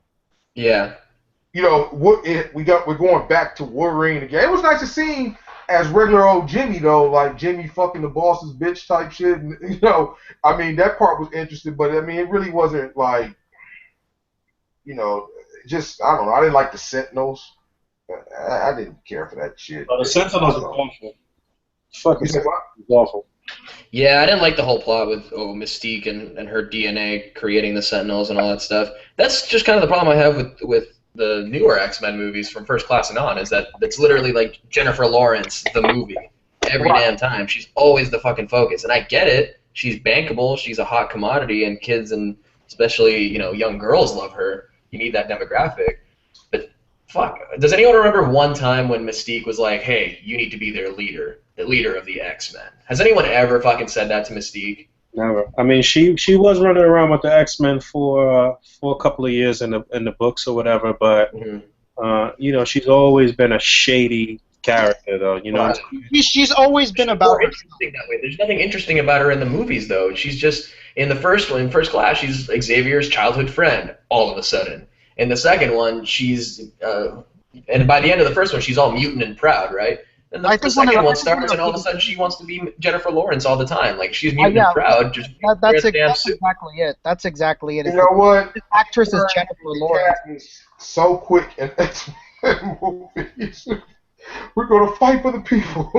Right. Get the fuck out of here. Like, she's turning into fucking Coach Carter, giving these kids a bunch of inspirational speeches in the locker room. Like, get the fuck out of here, Mystique. You're supposed to be Magneto's squeeze, really. That's kind of her role in the original movies. But I would like to see her, you know, be a leader, but give her a good heel turn and make her a strong, compelling villainess instead of just lumping her in and being the maternal role when she's like, what, 5 years older than everyone else? Come on. Yeah, I mean, I think, like I said, you know, I think the biggest reason that they do stuff like that is just because it is Jennifer Lawrence. Right. So make her a compelling villain.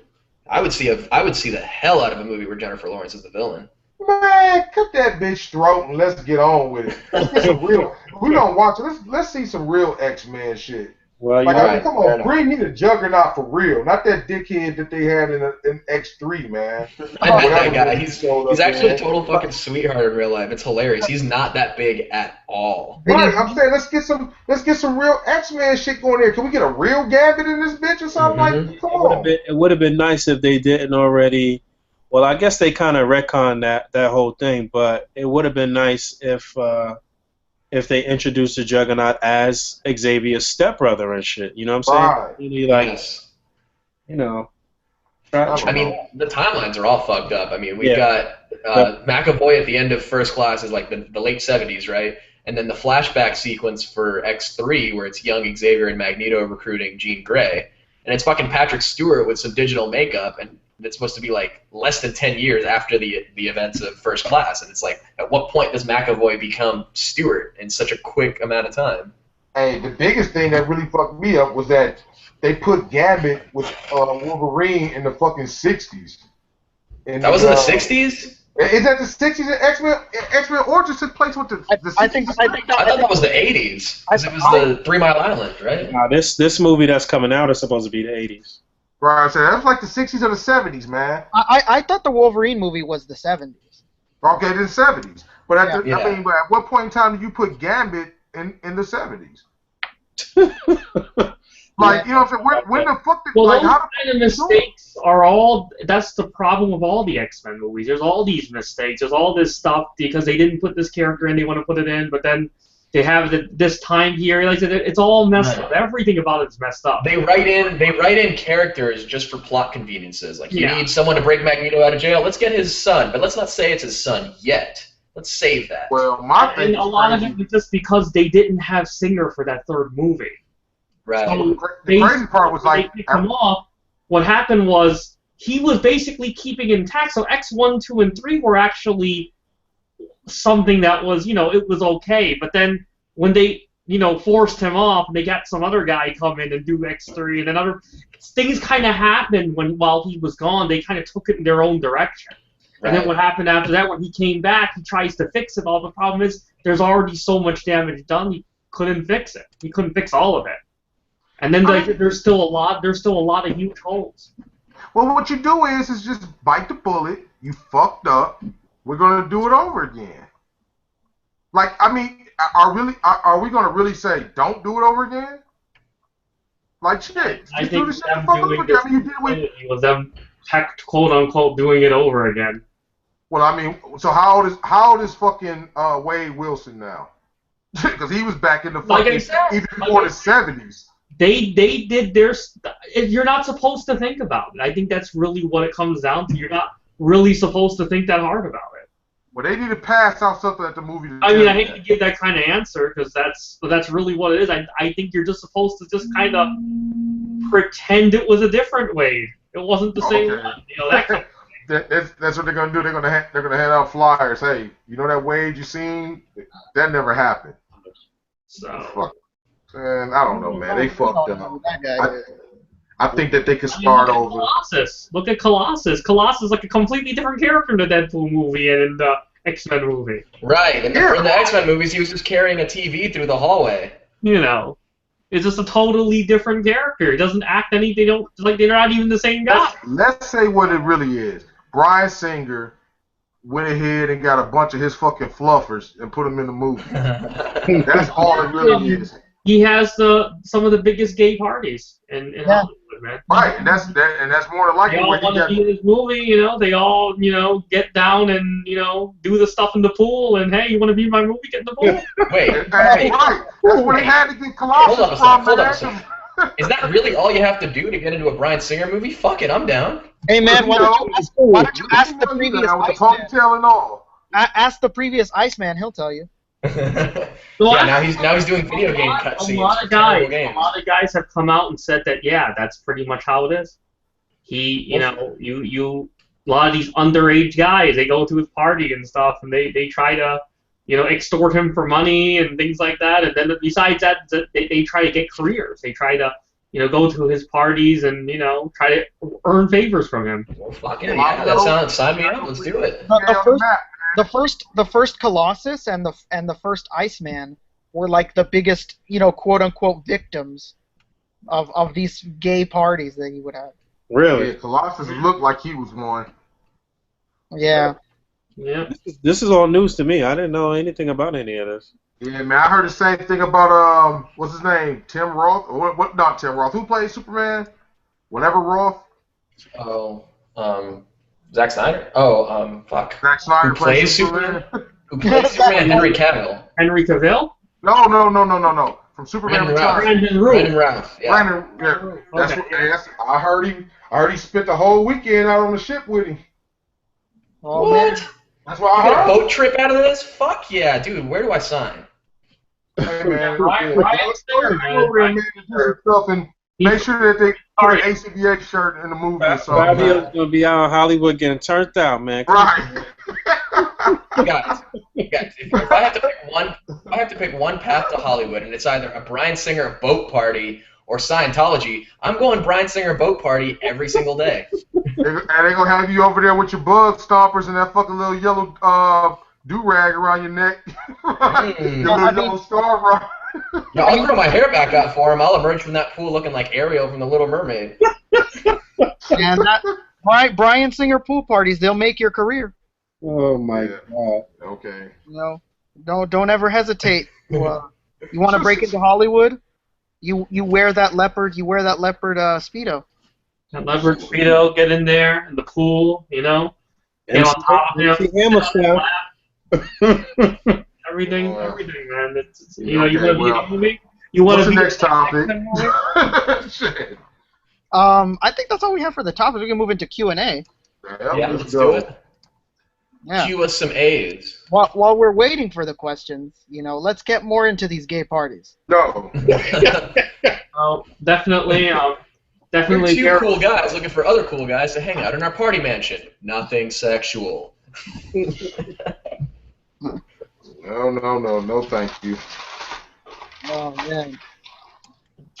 You're saying that you wouldn't get in the pool if they gave you said, you know what, we're gonna give you your own TV show. You're Luke Cage. Yes. And let me go it all while you ask me the question. So let me just clear this up. Listen, I'm 100% man. Ain't nothing. You're not gonna compromise my manhood. You're not gonna come along and try to shape it. Even no, tons and tons of fucking money. No, man. I'm not. No, it ain't happening. If right now, and you know what I'm saying. Fine. Let's say you were broke. Listen, I'm gonna tell you this. This is the truth. Somebody can have my son and be like, man, you better get over here and no. I Really? love you, little homie, but it ain't happening. So some guy had your son said, you know what? I'll let your son go. All you need to do is suck my dick. No? I'm not gonna suck no damn dick. What the fuck are you talking about? What? I'm just asking you. I'm just asking you. Listen, listen, dude. First of all, you shouldn't even be asking me this. I'm not gonna suck no damn dick. No, even to save your son's life. I'll make another son. Your son's life. I'm not sucking no dick. I'll make another son. It's real shit. I'm not gonna suck no dick to save my own life. Okay. I don't gonna suck no damn dick, man. You crazy. I gotta live the rest of my life knowing how to suck the damn dick, man. You tripping. Fine. Whoa. They said, I go as far as the pool party. That's about it. They will pay for the therapy afterwards. How about I tell them to give you the money and you suck the dick? Black people don't do therapy, man. You should know better than that. Motherfucker had me in a corner somewhere barred up the rest of my damn life. I wouldn't know what the fuck to do with myself. And then you just look at your son for the rest of your life. Even to save your son is crying and everything. Daddy, save me! All right, guess what? I'll tell you what. Tell him to suck the dick. You would Tell rather him to suck the dick. I'll pay for the ride home. You would rather your son be traumatized. You're a young boy, be traumatized. All I'm telling you is that. Well, you gotta understand what Pharaoh's coming from. This is going way left field for what we should be on. But all I'm telling you is I ain't sucking no dick. Okay. But Pharaoh, okay. The Bryan Singer propositions aren't for everyone. I understand where Pharaoh's coming from, though, because he is gotta that get parent who would Keiyo on let the his podcast. kids go to Neverland Ranch. In the Neverland Ranch. And the guy's got a Ferris wheel. Come on. Why wouldn't you let your kids go there? Because it's happy fun times. No, man, that's just crazy. Well, it's a conversation for a whole different group of collectors. All right, we got some questions coming in. We know some figures are overused, but what scenes do we think are overused? For example, an armory scene with the Punisher or whatever. Well, that's one. Yeah. Right. I think, Spider-Man swinging, Spider-Man crawling, anybody jumping from a building, standing in front of a brick wall, Captain America throwing a shield.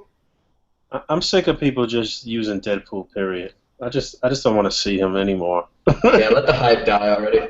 I'm sick of it. And you know it's going to be even worse once the X-Men wave drops, man. It's going to be retarded. I'm sick of seeing that custom Figma Deadpool 2. Yeah. Everybody made that fucking... Everybody. Yeah. You'd think that was an official release with how much it's been used. Right. I want to point out, though, I'm not trying to discourage anybody from doing what they want to do. If you like that shit, man, do it. I like my Punisher custom that Michael Wiseman made, so I'm going to use it whenever the fuck I feel like, because I really like that figure. Yeah, But but I you're can't gonna try admit to use that. it in a way that you haven't seen somebody else use it. You're still gonna think outside the box and still try to come up with a display that's different. You know what I'm saying? Like, You know, some people though, you know, it takes someone to do something for them to say, you know, I can do that and try to put a little twist on it or whatever, man. You know, some of sometimes these cats just don't have the imagination that, you know, some like others have or whatever. But definitely, I am tired of seeing. And you know, it's crazy because I'm right now. I got a a fucking Punisher armory getting built right now. But yeah, I agree with you guys on everything you said. I see a lot of people like, walking away from explosions. Some of them look good. I've done that for sure, but it's something. It's kind of a trope, I guess you could say. Everyone's using those Tamashi effects. I mean, Oh, it's one thing. you know, you, not to even cut you off. You know what, Fabio? I'm glad you said that. Thank you for saying that because you know we just wrapped up the scoring for Photo Combat Round 4, and the Black Squadron, the Boog, Jeremy Lee. I don't know. It's four guys. I'm disappointed in all of y'all. All of y'all. Them Hey man, Tamashi effects. Come on, man. Jeremy Lee is in the comments. You know, to let him know. Yeah. Hey, I'm just saying. All four pictures relied on the Tamashi effects, man. Leave them effects. Come on, man. you know what? When I woke up on Saturday, I didn't realize that the post date was Saturday. So that's pretty much why I was kind of like not at my best. I But mean, yeah, all of you four that was left over, man. At least in my bracket, I know all of y'all get down. So, and then when I looked up, I said, damn, you know, all of you had Tamashi effects. I don't even look at the other Photo Combat entries until it's all over. Then I'll go back and look through them or whatever. But in my bracket, I said, damn, fire effects, all of y'all, every single one of you. I like Jeremy's display though. It took me a moment to realize what was happening for a second, but I liked his. I liked some of what I saw in this round though for sure though. But yeah, I'll tell you right now. it was rushed for me. I'll Was tell it? you right now the number one most overdone picture in A.C.B.A. history, and no offense to the number one perpetrator, but man, Rashid and everybody else that's doing it needs to stop. Where you just put a figure on a black background with one blaring light. Yeah, Come on, man. Y'all gotta stop this. What? yeah, I agree. This is ridiculous. I Tell can't them, do Rick, that no they're more. toast. Oh man. Hey, I never said I'm perfect, you know. I'm just, We all make mistakes here. You know, their toast was one of my finest mistakes.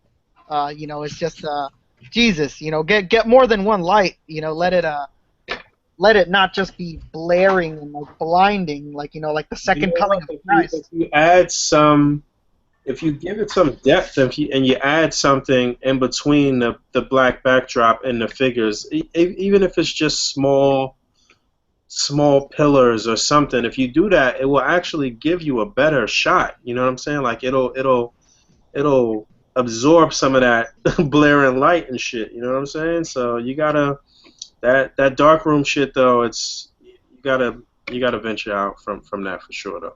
I Yeah. agree. I mean, it was a cool thing when we were doing. I mean, and, you know, It I'm not was even a going to point fade. out any one person, but I mean, I'm just saying when we were doing that, what Wade was out, fucking when the Wrecking Crew first dropped, when the Mm. first with what was it, Bulldozer and fucking Power Driver, whatever, or Thunderball and Power Driver. That was how long ago people were actually doing that shit. Yeah, it was a huge phase, and I feel like some people just still stuck in it. I guess I don't know, but it is what it is. But Diversify. The moral of the story is to diversify your bonds, you know. Diversify your bombs. What about you, Mr. Emiya? Is there anything you feel that you would like to see disappear? Emiya can't talk about shit. Post some pictures, motherfucker. Damn! Emiya, where you at? Defend your honor!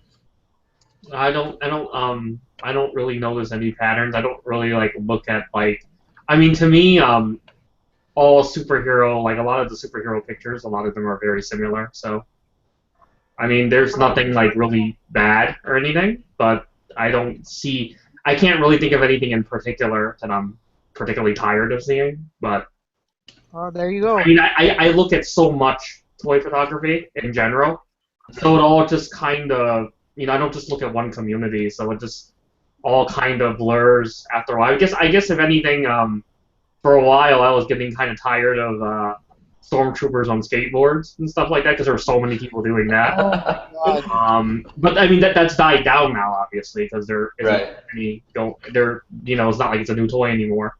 And We got some people piping up in the comments about stuff that they're tired of seeing.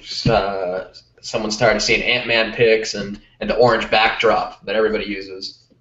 Damn. No more orange backdrops. John Connor, if you're watching this, let the memo be out. No more orange backdrops. They'll listen to you. It really depends on the person to Oh yeah. And sometimes people use orange backdrops and it doesn't even fucking look orange. It's lit a certain way that it looks fucking yellow, or sometimes it looks red. And depends on your lighting, man. It's all about the lighting and shit. You know what I'm saying? It's whatever you have hitting that light. But again, whatever it is, you want to use something to kind of offset the backdrop. You need some extra props and some different things in there and shit. You just can't throw a figure in front of an orange or yellow backdrop and just shoot it like that all the time. Like, it's just not always going to look good. Certain people could finesse it. You know what I'm saying? We talked about Raspberry Chainsaw before. Like, that's one dude that could just finesse a white backdrop, and his posing and his storytelling is so great that it is what it is. You may not have that ability, so you gotta take it a step further. You got to do a little bit more, but I think that what I'm really, really tired of, it has nothing to do with technique at all. I'm tired of, and I'm talking to the A.C.B.A. community. I don't give a fuck about nobody else. A.C.B.A. If you listen to this and you're truly A.C.B.A., show some respect for pictures, period. I get tired of a whack-ass picture of Spider-Man standing, doing some dumb shit, overshadowing pictures that literally take a lot of fucking time. You can tell it's a lot of skill put into these pictures, and just because they're not characters that you are familiar with, or maybe you don't care about the character, you just say, oh yeah, I'm not gonna like it. Yep. Like, kind of fucked up. Seriously, that's really kind of fucked up. Except for Fabio. Don't like his pictures. All his shit is garbage. That nigga trash. Make him buy some other shit and take pictures of that. Don't like nothing. Every single figure in my photos is super glued together, so that's even more time and effort that I put into my photo that you're not even noticing. So give me credit for that. Yeah, I'm with you though. I'm definitely with you there on just showing respect where respect is due for hard work and for staging and for lighting and for somebody who put in an hour of work, 2 hours of work of just setting up everything right, getting the lighting just right. Like, you know what I'm saying? Like, you gotta show them respect for that, man. It's not easy to put together a very nice picture. It's just not easy. You know what I'm saying? So show. It's not as simple as snap and shoot. You got to think about how angles affect your photo. If you're using a big figure, want to make him look imposing, you shoot him from a low angle to make him look bigger. Just technical stuff like that is something you need to be cognizant of. My man Henry, shout out to Henry Beltran, but he just posted a picture of Bullseye walking away from an explosion. But it was a good photo, yeah. It was a good photo. But the shit looked hot, though. That's his thing right now. I noticed that because he did the Harley doing it. Mm-hmm.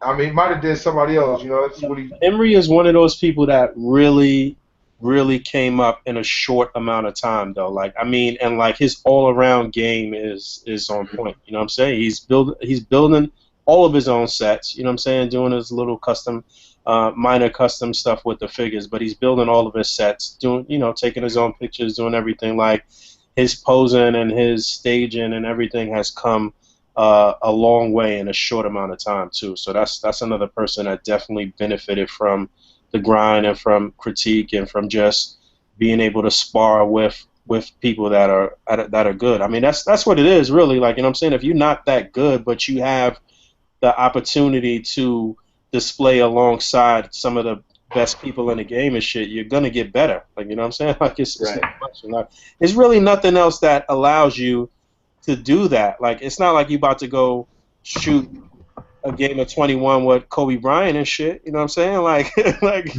right here, you in the thick of it. You know what I'm saying? Like, you actually get to learn from some of the best in the game and shit. That's the beauty of this, man. Like you on the ground level with them, and you could speak to these people in real time and see what they're doing in real time and see whatever mistakes and missteps they have, and it'll only make you better and shit. You know what I'm saying? I mean, we all fall into a category where we're doing the same shit. I mean, I don't know how many pictures I have with somebody standing over another person. Boog, I think Boog rolled the people around the fucking wall for like 6 months straight. Yeah. You know, I mean, it's just, I mean, we all, we all do it. It's just that's what, I mean, you fall into it, but I mean, you gotta be able to take the critique and then break away from it and try some other shit, man. Yeah, it's very easy for anyone, no matter what quote unquote level you are in this, to fall into a routine. Yeah. Right. What else we got? More questions. Question for Fabio and Rick. Do you guys watch Lucha Underground and wish those wrestlers had an action figure line? God. Man, hell yeah, I watch Lucha Underground. And I bet you do. I wish they did. Yeah, we're barely getting Ring of Honor stuff right now. So hopefully We're getting Ring of Honor stuff? Are you? there's a few. Yeah, there's a few Ring of Honor stuff. I heard that, and to answer the question, I don't watch Lucha Underground. I've only ever seen like some matches here and there. I don't think I've ever sat down to watch a full episode, but from what I've seen, I really like it. I just haven't been able to. There's a very, very different take on the wrestling world. Right, it's more written like WWE is a show about wrestling, kind of like the Muppet Show, but with wrestling. You can see the backstage stuff, you see all that, but I feel like Lucha Underground's a little more about like setting up the world. Like they're just like a world of wrestlers. Like this is the show. They don't they're all about the show and writing and selling. I mean, they fucking go by seasons. Right, exactly. It's written more like a TV show than WWE, which is written like a wrestling show. Again, from what I've seen, it's really great, but I haven't sat down to watch a full episode. I'd like to see some guys. I think that's one of the things that these wrestlers that are doing so well at Lucha Underground love so much. The fact that it's like a TV show and they have to be away all year. To answer that question. Somebody else asked a question called Colossal Customs. Ask, is there websites for buying fake high-end figures? And yes, there absolutely is, and it's called eBay. If you want something fake for the cheap, there's pretty much eBay is your number one spot. There's no reason to keep looking around. And Cosmic Joker Dude asks, do any of us think that someone's gonna die in Civil War? Boog?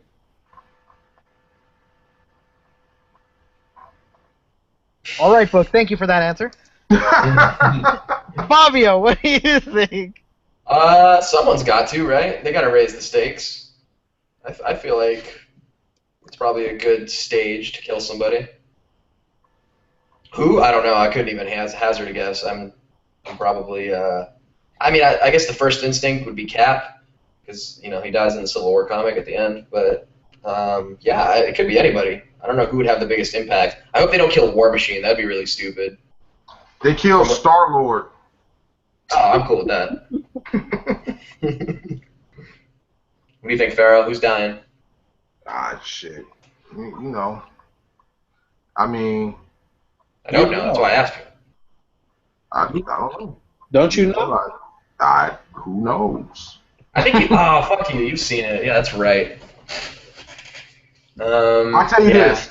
4 people die. 4 people or 4 Avengers? No. I'm lying. Get out of here, you troll. I'm not going to say anything, man. Just go to the movie, peep it out. You'll see what happens. I mean, that's the best thing for you, man. Seriously. Don't all the speculation and everything else. I mean, it's good, back and forth, but in reality, man, just go check it out, man. Be surprised. Maybe someone dies, maybe someone doesn't. I don't personally think anyone's gonna die. I think everyone expects someone to die, but there's definitely gonna be, a lot of ramifications for what happens in this film, for sure. I don't know if they could. I don't know if they could pull off what they're supposed to pull off without somebody dying. So, I mean, you remember in the original Civil War in the comics, what sparked that was all of those kids getting killed, and Yeah. I think it was like in Connecticut or something like that. But the New Warriors, Speedball or some shit. you know what was great about that was the New Warriors were shooting a reality show where they like take down villains and shit live, and that was just I thought that was cool because it really played to, you know, shit that we going through in this day and age with these kids fucking taping every single thing that they fucking do, crimes, whatever. I agree. Yeah. World Star! Oh my god! You know, so I thought that was What do I do?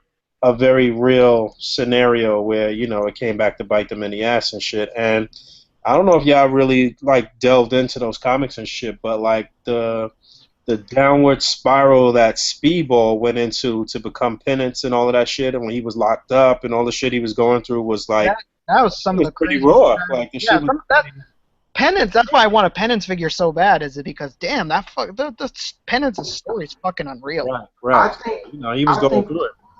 I think one of the best parts of it that really, for me to, with Tony Stark was the funeral, the part with the funeral where they pretty much was going to put the woman at her own son's funeral after slapping or spitting on Tony. Yeah, she spit in his face and shit. Right. That was hot too. It was crazy because it's like at that point it's like, yeah, we're on some bullshit. like this got to fucking stop. So I mean, you know, naturally I think I'm gonna say this. I think they changed things around, you know, to fit the movie, obviously, but. What do you think, Mr. Emiya? I already know the answer, so unfortunately I can't really participate. Yeah, I unfortunately got spoiled, so I already know. I already know if it's a yes or a no. If anyone dies, if no one dies, I already know. So. Fantastic. Did Stop you? talking. Somebody just told you, or you actually saw some of the movie? Because like we said, I saw some of the film. the Spanish version is out there. Yeah, I Senor saw. Stark. Senor Stark. Senor Stark, that's funny. No, Senor Stark here. Pennington 54 asks, do you think we're gonna get any more Civil War figure arts? Absolutely. Absolutely. Yeah. 1,000% Pennington 54. 1,000% yes. Yeah, we saying absolutely, but Emiya knows. So if he's saying absolutely, then it's true. It's coming. And Zirak Imran asks, any rumors or leaks of MLSDCC sets? Actually, yes, there is a current rumor going around. There were actually not characters, but there's rumor going around that it's going to be 2 Marvel Legends sets this year. I don't know if I believe that, but it's going around. That's what people are saying. It's looking like 2 sets.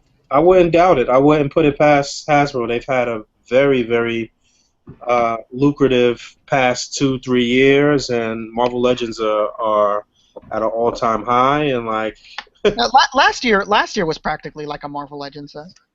pretty much. A few of them, yeah, with the Ant-Man stuff and whatnot. Right. Well, you know, the best thing that happened for Marvel Legends, and I always go back to this because right around the time of the Foom wave, what came before Foom? The Brood? It was was it Brood or was it Is it the Blob? Let's go. Well, whatever the Brood was brought out, you know, it was a big cry that people were. You still hear today. We're tired of Iron Man. We're tired of Captain America. This, that, and the other. And they took a gamble and they brought you a bunch of fucking B and C list characters. That way, you know, Danger, fucking Hydra Soldier, you know, and that wave did very poor.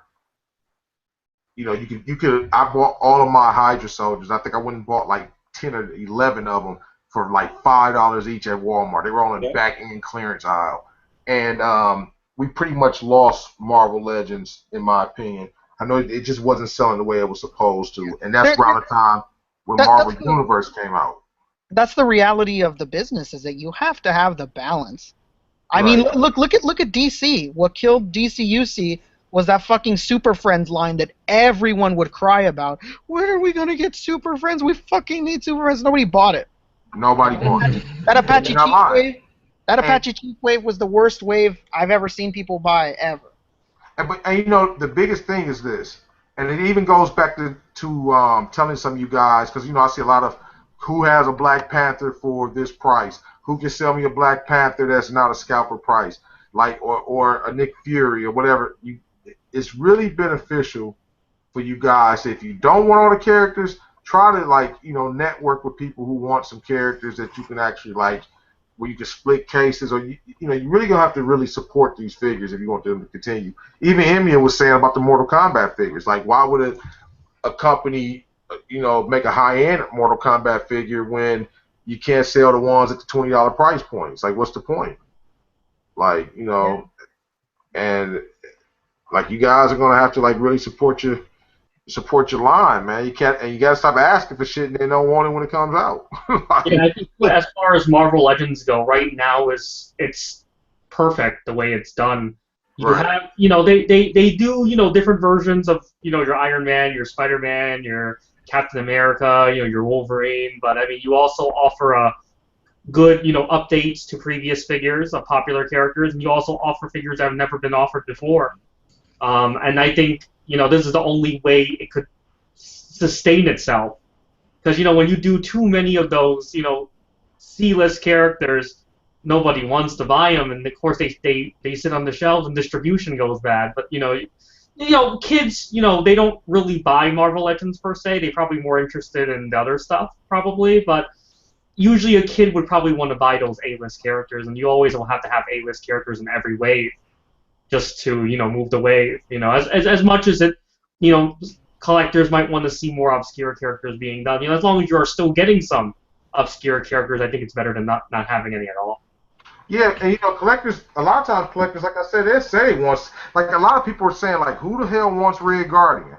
But I remember when didn't Red Guardian come out in a Captain America 3-pack as a 4-inch? That was the MU one though. Yeah, right. But what I'm saying is that when that pack came out, I heard a lot of people say, "Oh, when are you going to give us Red Guardian Legend size?" But now no one wants Red Guardian. It's like I want him for the possibility that I'm finishing up the what's the name of his team?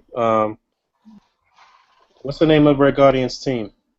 we're not telling you. Winter Guard, the Winter Guard. Yeah, there we go. Winter Guard. It was something Guard. So it's only four people in total in the Winter Guard. So I mean, you only need 3 more characters, man. They should be able to squeeze that out in the next 6-8 months, a year. Yeah. It's just it's good. It's good to have the diversity. And well, speaking of SDCC, I'm curious. NECA announced that Newt is going to be SDCC exclusive. What do you guys think about that? I was surprised that they did. Does NECA normally have exclusives? I guess they have. Yeah, always. Yeah, they do exclusives every year. They have exclusives every year. They never really have anything that good.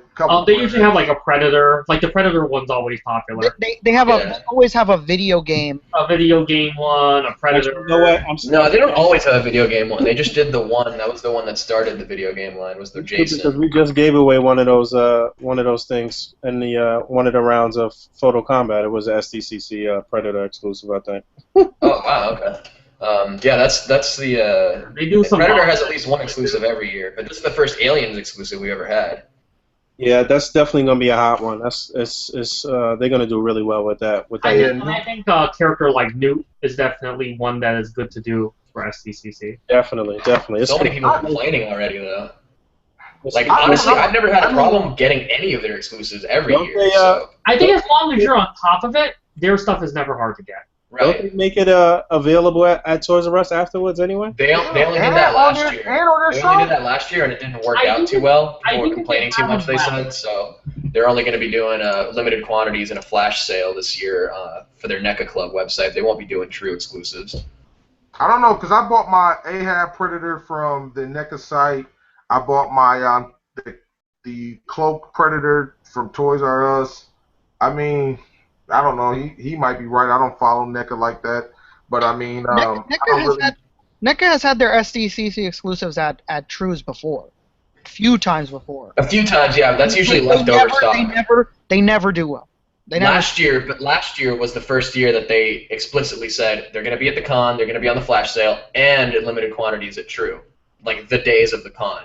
Last year was the first year that they did that, but this year they're not going to do it anymore because I saw on Twitter that people were just complaining too much. People were complaining mostly about how it's not really an exclusive if you can get it at retail too. So, people like to bitch and moan. So they're not going to do that this year. But it's still easy to get their shit. You just go on NECA Club during the times of the flash sale. I think it's a very stupid idea to put Newt as an exclusive, in my opinion, especially with an adult-driven line. I mean, the whole Alien thing is pretty much adult collectors. No kids are really checking for Alien figures. So I know one kid. That's anecdotal. Well, besides him, but I mean, I really think that was a figure that could have come at retail. Now, I mean, doesn't the figure come with an alternate head or a giant helmet or some shit? Yeah, it comes with a helmet, not alternate head. Now, see, well, with the helmet, they could have did that for San Diego.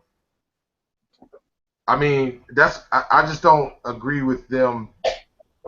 San Diego. Well, I mean, when you think about it, retail just doesn't like children. I'd rather sell an alien at retail than a human character. I mean, these type of characters, there's a lot of people who generally if you collect the humans, you're generally considered pretty hardcore. I think most people a lot of guys who do collect aliens, they mostly, besides like guys like Hicks and Ripley, those characters, most people just want to buy the aliens. I don't agree with that because they sold all of the figures that they brought out human-wise, all of the Marines or whatever sold.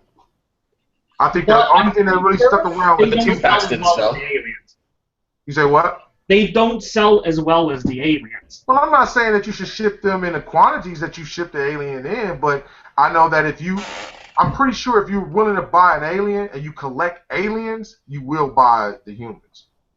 It makes no sense not to. No, you have both kind of collectors. You have those but you also have lots of collectors who don't buy any humans at all.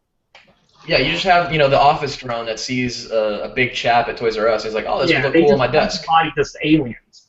And since Newt she's not a fighter. She's not a fighting character. That's true. I personally think if you're going to do an exclusive, given the choice, she's a good exclusive to do.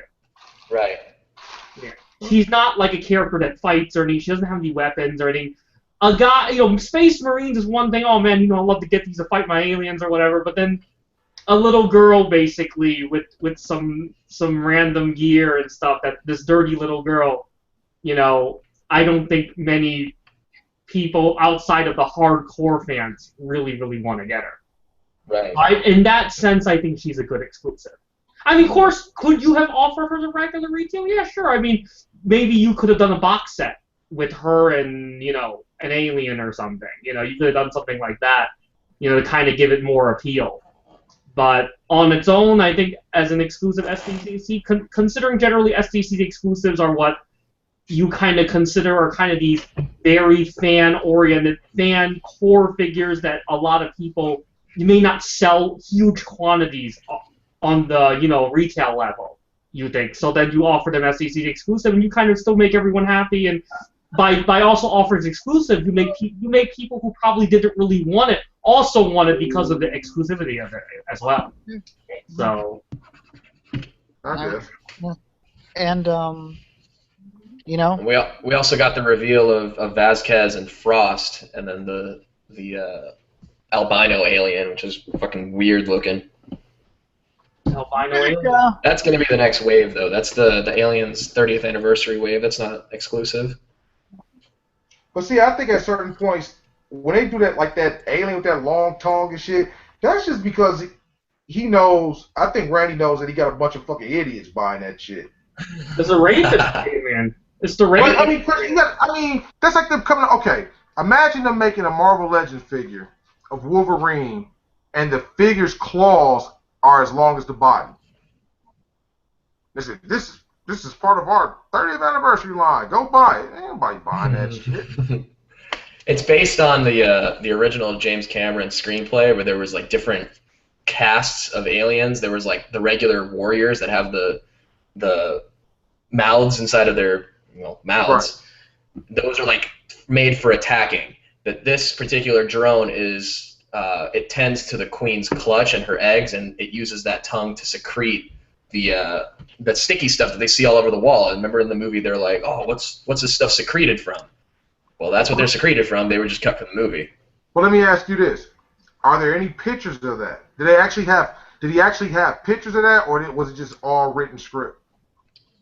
I don't think there was any like actual concept art of it, at least not that I've seen. And So from what I've riding that, they're just using that I'm as with an you on this excuse to one. make some dumb shit. Well, that's how it goes in a wave. If you've got two new characters, one of whom is probably like 90% new tooling, if not close to 100, and the other one is probably like maybe 10% new tooling, you got to have one that's like a repaint. Like every fucking wave needs a repaint. And if it's a xenomorph, it's gonna sell, regardless of whether it showed up in the movie or not. I mean, a lot of things are going to sell. Cigarettes are going to sell. I mean, they're not bad for you. I'm just saying that it's still a goofy concept. It's like, okay, we don't have anything to do, or we need something to do, so let's just do this dumb shit. And like you said, it's going to sell. That just speaks volumes for the people who go out here and buy this goofy shit.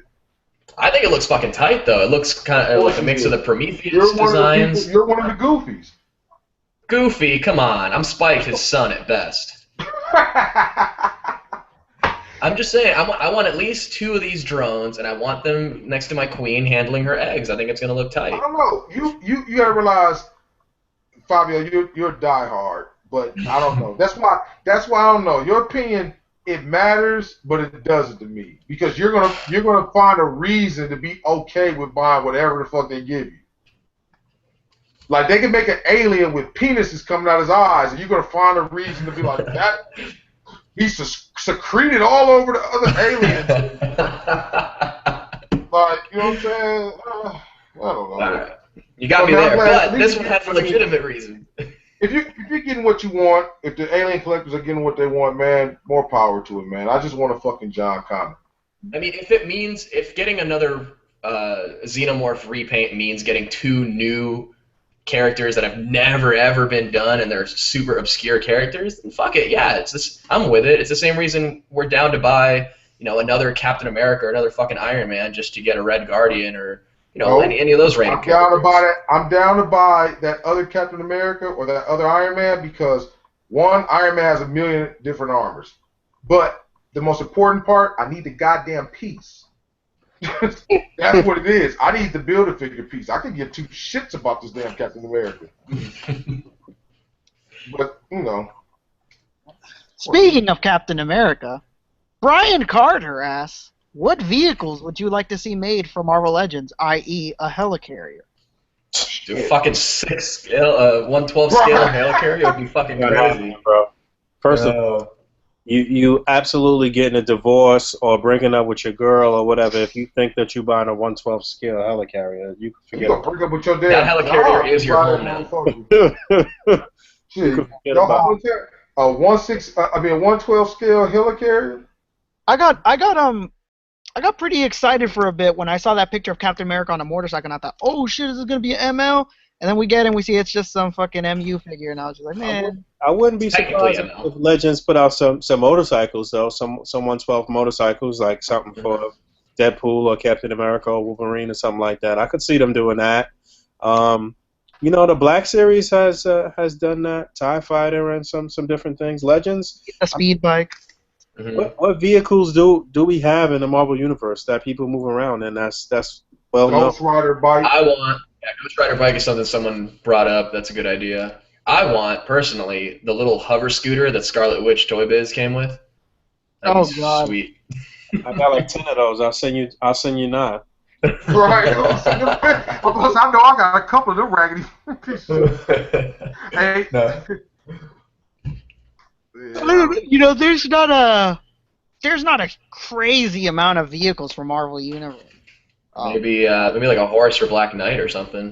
Fantasticar, Fantasticar, fuck yeah. One of the things I think they dropped the ball with this new Nick Fury is not including the jetpack. Yeah, that would be sick. We need a Quinjet would be good. That'd be somewhere a little bit more reasonable than a helicarrier. That would be cool. Here's a better question. Where in the fuck are you going to put all this shit? Hang it from some fishing wire off your ceiling. Man, that's for all of the single people out there. Man, listen. A Quinjet could happen. You're right. I'm thinking about it. I mean, Quinjet or Star-Lord's ship, the Milano. Oh, there you go. That'd be pretty big. But yeah. Really happen. I could see that happening for sure. Man, if I hung a Quinjet from my ceiling, my girlfriend would surely take a broom and knock it the fuck down. I didn't do that. Why are you lying? She's gonna do it. She's gonna being here. We would have to have a tussle. She ain't going. Yeah. Hell no. She come in the fucking house. It's a Quinjet with fucking Avengers hanging from it, all type of shit. Hell no. You can hang it all from your ceiling like Shartimus Prime does. Yeah. What about you, Mr. Emiya? Do you feel any vehicles need to be made for the Marvel Legends toy line? I mean, all the ones have been said. I mean, Fantastic Car, Quinjet, Blackbird, Ghost Rider's bike. All those are like the main ones. Captain America's bike. Yeah, I mean, there's just those. Those would be the ones you'd do. A lot of characters can fly or seem like they travel in teams or. Yeah, to where you would just need the Quinjet. Well, we didn't say the most. We didn't say one of the most obvious ones, a Punisher van. Oh, there you go. Punisher van. Fuck the Punisher van. Get the spider buggy. I mean, you can be funny and give them. You can have like Iron Man can have vehicles like armor transports and stuff like that. You could do stuff like that. I mean, I think it would just come down to obviously they would start off with the bikes, just like they did with then you could if those do well, then you could do something larger, and then eventually you can get something big like a Quinjet. Granted, Quinjet would be just really fucking expensive if you want it to be like real scale. I mean, a lot of these vehicles that these kids get, even like these ones in these 4-inch figure lines, I mean, they're actually way undersized. I mean, that's not actually the real size. Even back in the day with those old Toy Biz figures, those 5-inch figures, they would do a lot of vehicles then, but then those vehicles are nowhere near the real size of what these vehicles actually are. They would have to be 200 to 250 for a Quinjet. I mean, it's kind of cool to see, something like a TIE Fighter being made in the Black Series. And it's actually real scale. It's actually how big a TIE Fighter really is. I mean, a lot of toys that we've gotten so far, I mean, sometimes a lot of times they're actually really undersized. They're not the real size. It's not the real scale. Real scale vehicle. This is a good idea. You get that Punisher van, they can use it twice, repaint it for a Shield van. No, yeah, you could do all kinds of stuff. I mean, you can make up vehicles. Whatever. I mean, some characters like Punisher and stuff like that, you can pretty much make up vehicles. I mean, even guys like Deadpool and you could taco truck for Deadpool and stuff, retool it into that. There's a lot of stuff you can do.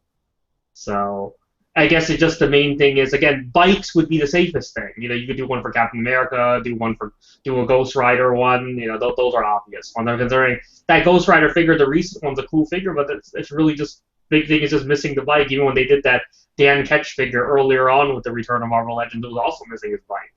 Yeah. So I mean, those would be cool ones to do. Offer them again with the bike. I kind of consider with Ghost Rider, he's always on his bike, so he's kind of definitive with it. I mean, Captain America is not as big of a deal. I guess you put Captain America there because you want to sell you want to have an A-list guy there. Ghost Rider's not quite an A-list in the mainstream eyes. So you'd want to have a Captain America there. Maybe, you'd want to give Wolverine, Logan. He has a motorcycle. Wolverine always on the motorcycle. That would be a really nice San Diego set, a Logan figure with the fucking bike. Well, yeah, you could make that in the San Diego set, test it out, see how it works. Obviously, core fans would really want it.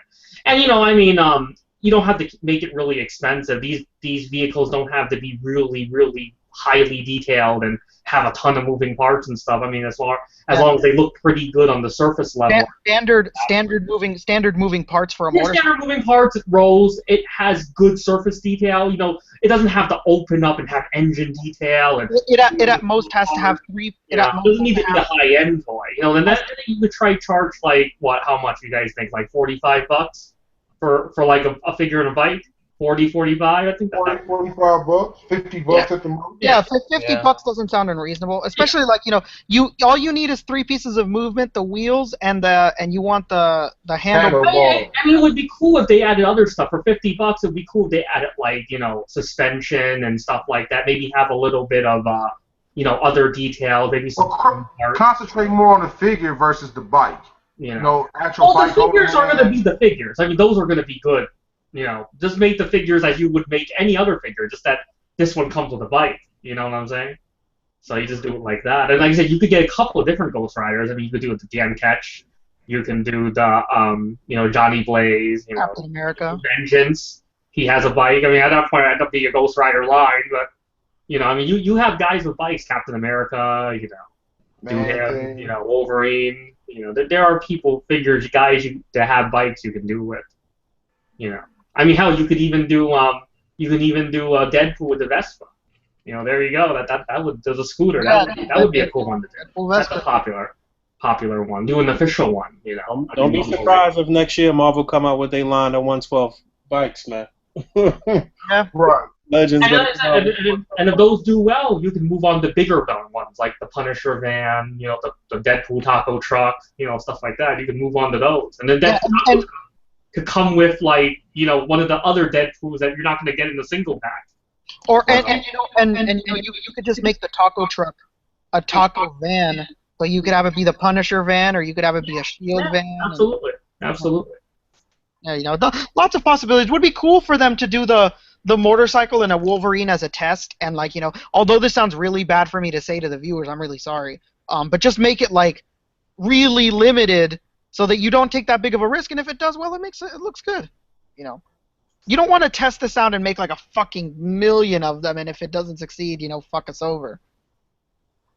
What else we got? All right. So, Mr. R-Man Productions asked, since we're probably going to see a Guardians of the Galaxy ML wave for 2017, what figures or BAF would you like to see? A Thing BAF, maybe? What are your thoughts?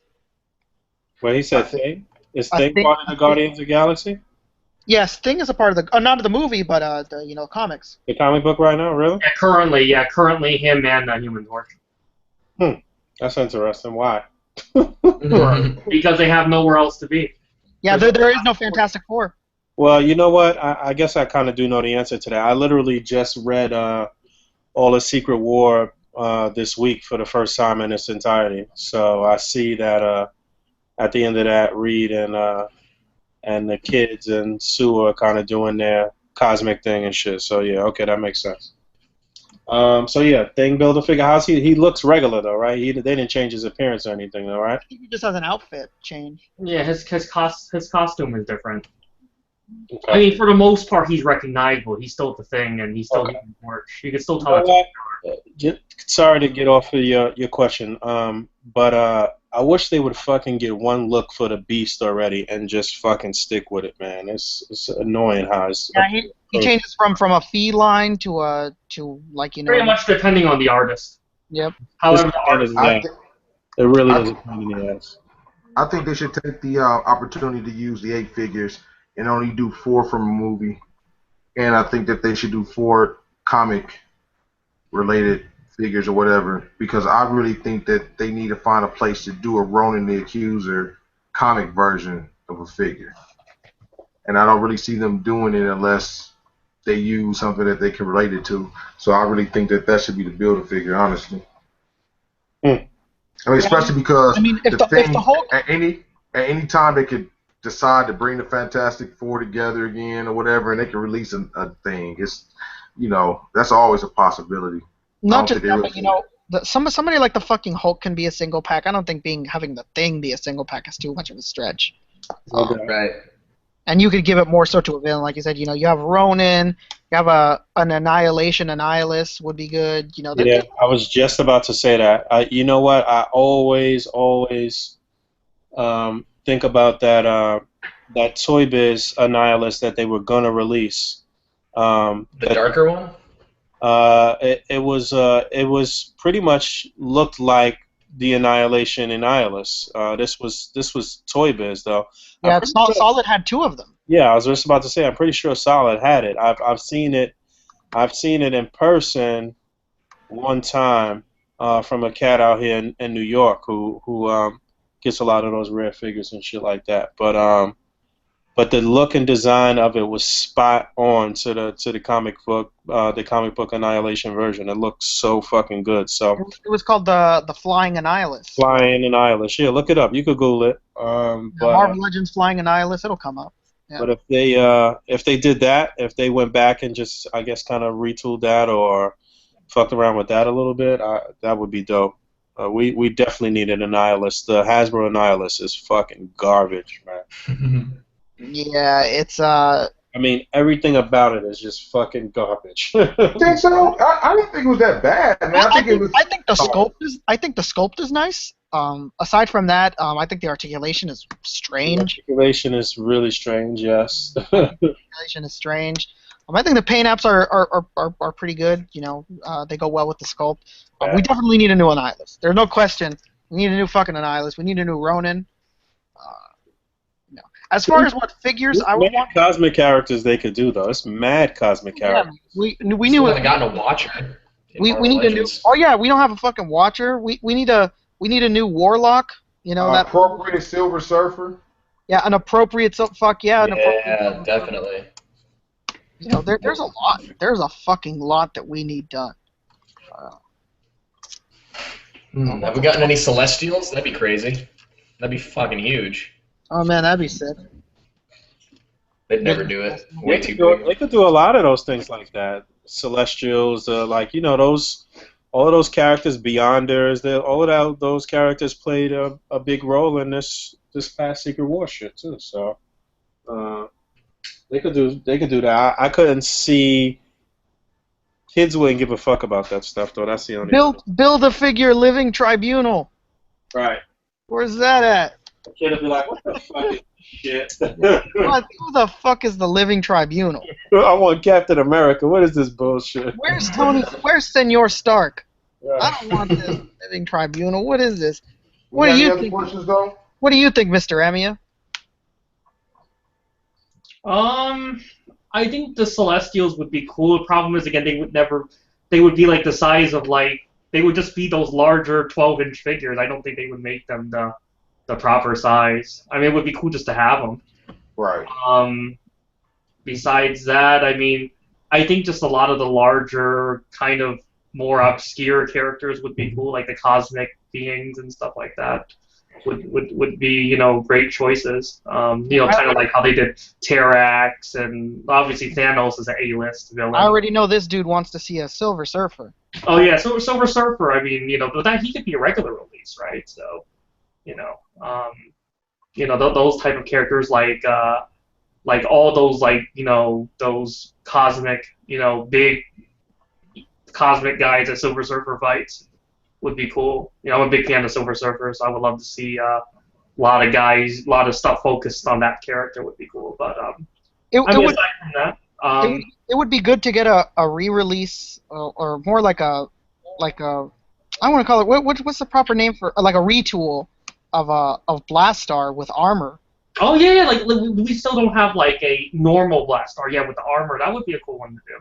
Yeah, and you could single card him because he's just a fucking Hulk way. He's just a Hulk body. And you could Scrolls too. Would work too. A Build-A-Figure for him would work as well. So. Oh yeah, we redo the Skrull, redo the Kree. There's. Oh yeah, because those figures aren't on the market anymore, and people do want those. So Skrull, Kree, all those guys. I guess we'll just have to wait until there's a cosmic focus movie till we start seeing those characters. That's why he said. Obviously, the new Adam Warlock. That's why he said for Guardians. Like, what would we want to see for Guardians wave? New Adam Warlock would be cool. Yeah, hell yeah, we need a Warlock, man. Come on. Maybe even like a Magus. Those characters. Those would be cool ones to do. Yeah, the Beyonder. Like Nova, the female one, the Nova. The Herald of Galactus. The Herald of Galactus Nova. Yeah. Fire Lord. Characters like that. Those would all be awesome characters too. Yeah. And to finish out the Inhumans, people have said this before, but a Lockjaw. I don't know how you would do a Lockjaw. I guess he would be a Build-A-Figure. You'd do him as a Build-A-Figure Lockjaw? Yeah, I mean, it would have very limited... Yeah, it'd be a Build-A-Figure, I think. It would have very limited articulation, but it'd still be good. If he could stand and kind of like sit or lay or whatever... That would be a cool one to do if they ever do an Inhumans movie, and you do that, and that would be like the first Build-A-Figure. Like maybe like a 7 or 8 piece Build-A-Figure, because you'd want it to be pretty big. So Lockjaw's pretty big, so... yeah, that would be pretty cool to do. He's a big one. I've been wanting that one for a long time, Lockjaw. So... I don't think have we ever seen a Lockjaw in any line ever? No. I don't believe so. Yes. So. Yeah, if I'm not mistaken, it was either in the 90s. They had a Lockjaw figure, if I'm not mistaken. Oh, like in the shitty lines. Yeah. And like the 5-inch lines? Yeah. I'm looking it up right now, too, just in case I'm wrong, but I really believe we did. Either way, needed in Marvel Legends for sure. Brian Carter asks, do any of you guys think Hasbro will release Dio-style-like things like a Hall of Armor? If Mattel can release a WWE ring, why can't Hasbro do something like this for a Marvel Legends? What do we think, Boog? Wait, say that again? Yeah, he's basically asking, do we ever think that that Hasbro could release something like Dio packs? Because WWE releases a bunch of like Dio stuff like that, rings, etc., like Hall of Armor pieces, stuff like that. Do you think you could ever see that from the You know Marvel? what? I had I'm not sure if I had got this on camera or not when I was at Toy Fair, but I did ask them about doing stuff like that, and it seemed like they were receptive to it and they were open to the idea, but it wasn't at the top of their list. But I don't know. Hasbro is weird, man, because I feel like they be on some lackadaisical shit sometime where it's just like, we making money, we good and shit, and I feel like they don't be on the like on the real like American capitalist shit. Like, yeah, you making money, but you could be making mad money though. Like what? Like, yo, don't you see all of these opportunities? And Yeah, shit? like they don't want to take the risk. I don't know though. It's like, yo, y'all not on your grind over there. Like, y'all not trying to fucking crush the game. Y'all just y'all just happy where you are. Like, you know what I'm saying? So I don't know. They're weird. They're weird like that, man. I feel like I think that's part of. I think that was part of David Vonner's his. That was part of his falling out with them, and one of his greatest qualities and shit was that he was just on that shit. Like, you know what I'm saying? Like, he was just trying to do as much as he possibly can and really trying to push the envelope and trying to push them to do as much as possible, and they was just not with it. Like, I don't know why. I just don't know why, though. It never made sense to me. So. Oh, it was a mini made. Maybe I was wrong. I know I seen a Lockjaw toy somewhere. It was a mini made. Oh, it's like one of the bigger mini-mates? Yeah. No, that mid-size. It's like it just had the add-on pieces. Well, what do you think, Mr. Fabio? Dio pieces from Marvel Legends. Oh, Boog, turn off your sound. Someone needs to close one of their windows. I'm muted. Alright, he's dead. Dio pieces from Legends. I mean, from what we just heard, I guess they're open to the idea, but I highly doubt we'll see anything in the near future.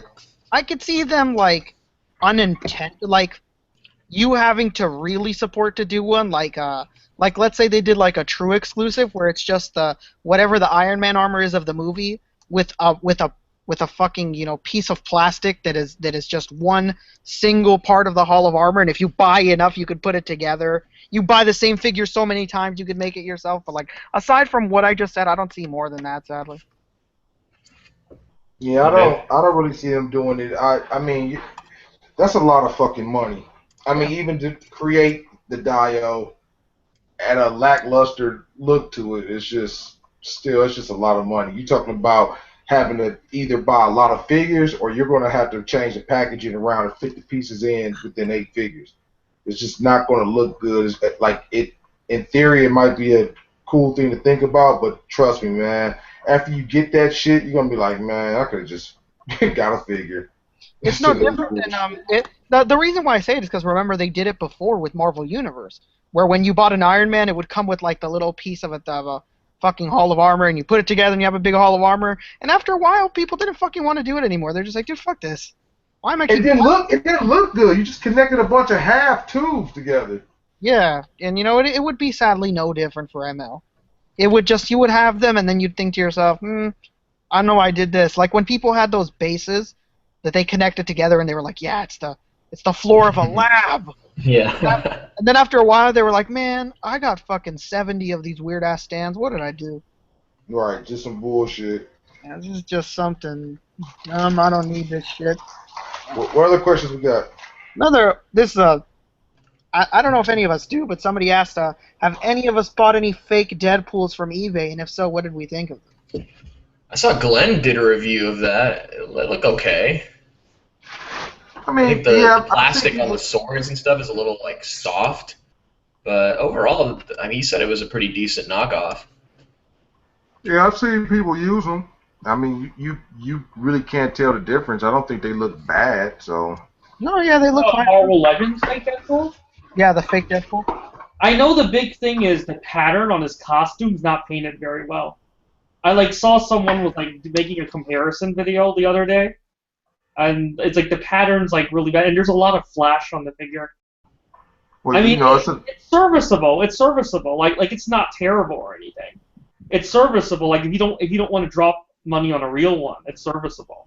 I mean, right. considering they're only like what, $20 or $15 or whatever. Yeah, Cheaper than you're gonna that. get what you pay for. I mean, if you're Yeah. gonna go to the cheap route, you're gonna get the cheap version of the figure. That's just what it is.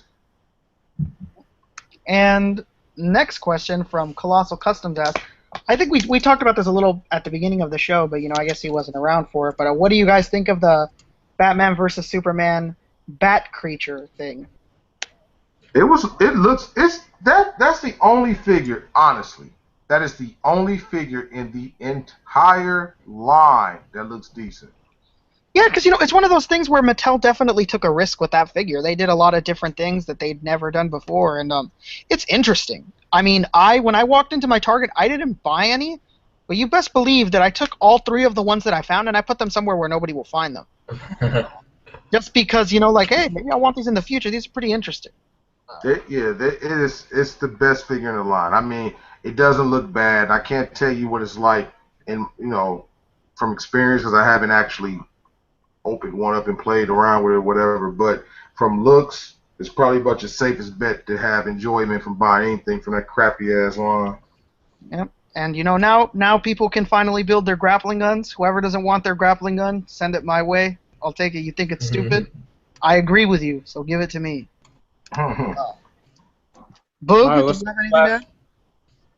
I don't care about that figure, but it looks pretty decent. I saw somebody use it in a picture the other day, and they use it as like to kind of replicate the bat from one of Batman's dream sequences from the movie and shit. Mhm. And it looked pretty cool. You could use it for some different things. So, All right, but we got 2 final questions. I think if you guys want to end it off there. All right. Right. I don't know what these figures he's talking about. Maybe you guys can enlighten me. What do you guys think of the Vitruvian Hacks figures? Those are the ones from Boss Fight Studios. When we had Tyler on last week or the week before, he was talking about them. They're pretty nice. Oh, I know the ones that you're talking about. Those are 3 3/4 inch ones. They cost too damn much for what you get. I completely mean, agree. the concept is cool and all, but I mean, the articulation from the skirt, from what I've seen, looks kind of bad. Yeah, they look cool. They look cool for sure. Ty said that they fall apart pretty easily, but I mean, I guess it really depends on how you look at that, because then you won't break it, but at the same time, being an adult, you kind of don't want your shit just falling to pieces and shit. I can see where it gets irritating. So, I mean, that's pretty much where I stand on that. But, what do you think about them? You know what I'm saying? Man, I vaguely remember those things, and I remember when I saw them, I thought the same thing you said, that they're too expensive. They look cool enough, though. People like them. Hey, more power to you. Keep buying them. You don't think they're too expensive? Then, all good. Just keep supporting the line. Then, show some support to what you like. Don't let what any of us think stop you. You like it, keep buying it. I mean, look at Fabio. This son of a bitch gets ripped every week for his NECA, but he's not stopped, man. He still loves NECA like there's no tomorrow, and he's buying whatever they're giving him. So. Sometimes twice. Exactly. Sometimes twice. And Zirak Imran, I think Boog would be able to answer this question the best because I have fucking no idea. Any idea how the new teenage body mold is compared to the pizza Spidey mold? Boog? smaller.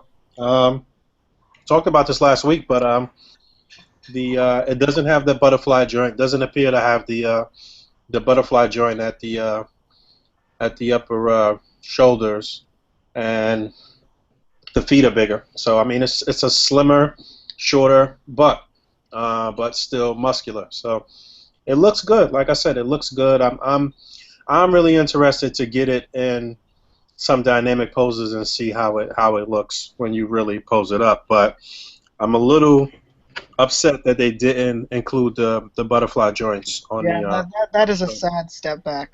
Mm-hmm. That was just stupid in my opinion. But I assume that they have a bunch of other plans for that buck. They're not going to create a new buck and not go to town with that shit. So.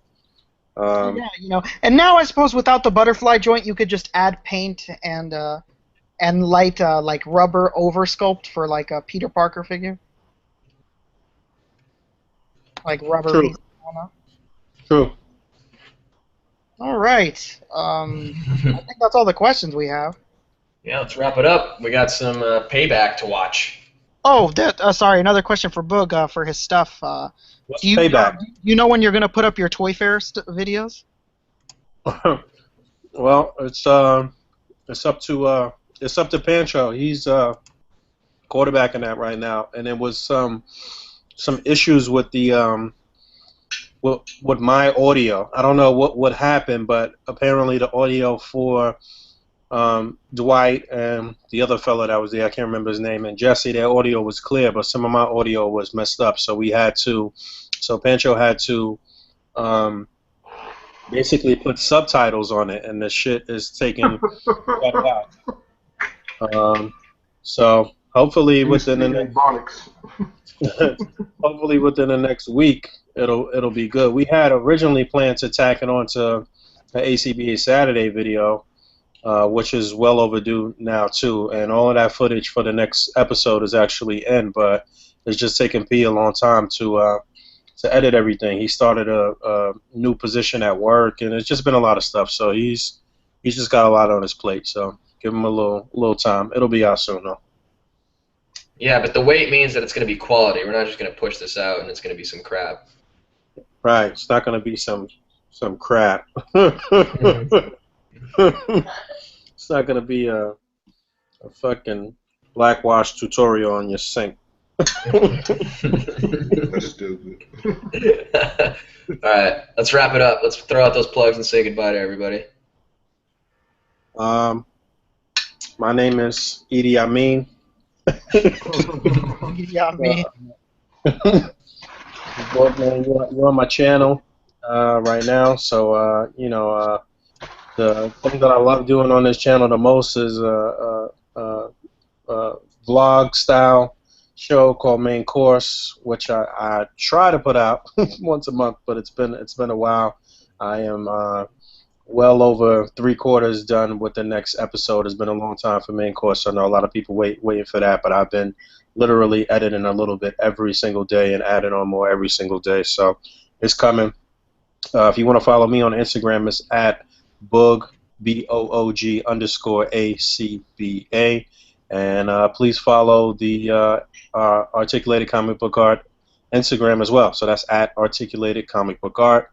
And that's it. It makes no sense for you to be my friend on Facebook because I don't do shit on Facebook. So cutouts went up for pre-order this past weekend, and they sold out. So, but I'll give you a little inside thing if you're listening to this program right now. We did actually make it because we know how many we're gonna release for Series 4. So we actually made it where you could kind of like back order them now. Even though the initial amount that we put out is sold out, you can actually still go on the site right now and order a set of Series 4. You'll just be the last ones to get it, basically, but you'll definitely get it, and it won't be that long either. They're going to start shipping within another week or 2 weeks tops, so it won't be that long. So you should actually hop on that and get an order in for back order if you haven't gotten a set yet. The set is is phenomenal, and we're going to be in rapid succession with the next 3 or 4 sets after that. So, and when the next set drops, there'll be another round of tendrils if you didn't get any tendrils in black and red, and then we got something else.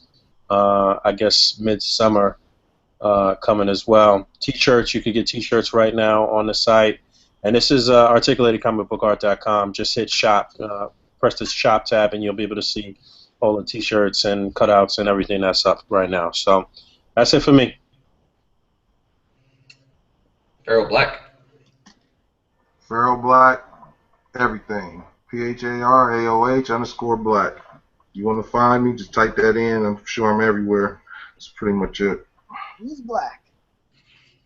They call me Colonel Crackers on Instagram, Twitter, YouTube, Reddit, and Steam. I'm also on the Raw, Live, and Unedited Podcasting Network hosted by Mr. El Sinestro. We do a show called What's Worth Watching every other Wednesday. It's a good listen. Rick and I are also part of a wrestling podcast that's going to be airing on the network there too very soon, so look forward to that. You can catch RLU Podcast Network at iTunes, Stitcher, Podbean, and rawlivepod.com. And if you're in SoCal, come check out the Comic Bug in Manhattan Beach and Culver City. We're doing the big Free Comic Book Day event a week from yesterday, so I got to get all my stuff together for our booth that we're going to have there. My buddy Kenji is going to help me run it. We're going to talk to Alan Tudyk, and just announced this week, fucking Stan Lee's going to be there. Boom. Yeah. Huge. I mean, this is a small, mom and pop comic shop, and they're getting Stan Lee to come out and do a raffle for some signings. So come out. The Yeah. man. Hey, man. Stan Lee, the man, Lee. Exactly. So yeah, that's huge news. I'm definitely gonna get my raffle ticket in. I'm already thinking I'm gonna buy that Comic-Con exclusive Marvel Legends Stan Lee just in case I You get better jump on the it raffle. before somebody else does it. Yeah, exactly. I had to spend a bunch of money on my fucking car payment last week, so I started back from scratch trying to save for it. How much is Stanley asking for autograph or a picture or whatever? All the autographs are free, but it's only the first 100 people that win the raffle or something like that. So after the first 100 Also, people, they're not he's selling not any gonna. autographs. They're only doing the raffle. So only 100 people are going to be chosen. Right. Okay, that's fair. Right? So, yeah, I mean, I'm down, at least to try. If I don't get it, then I'm not gonna fucking pay for it. But normally, just to answer your question, Boog, he charges around $80 for a signature these days. Let me ask you: is it really worth any damn thing anymore? I'm pretty sure like 1 billion fucking signatures of him out there. It's Right. not about his signature. It's about what the signature's on. right. Like, if you get, for example, you can get a copy of a random Spider-Man comic and have him sign it, won't really be worth it. No one's going to give you more than maybe $20, $30 for it. But if you get a key issue like Amazing Fantasy 15 or like a Spider-Man 300, something like that, you have him sign that, then it's a big deal. So Right. besides my Amazing Fantasy number 15, it's going to be worth something even more. Yeah, if you get it Like, signed, like the Punisher, you get it graded immediately. issue. Yeah, debut issue. Like you could have, for example, you could go ahead and get your, let's say you have a Pizza Spidey and you want to get that signed, and you pay $80 for a signature. Probably no one's gonna give you more than $100 for that figure, right? But then let's say if you go and get like a Hot Toys Stan Lee sign, you probably get more money for that because that's actually a figure of him.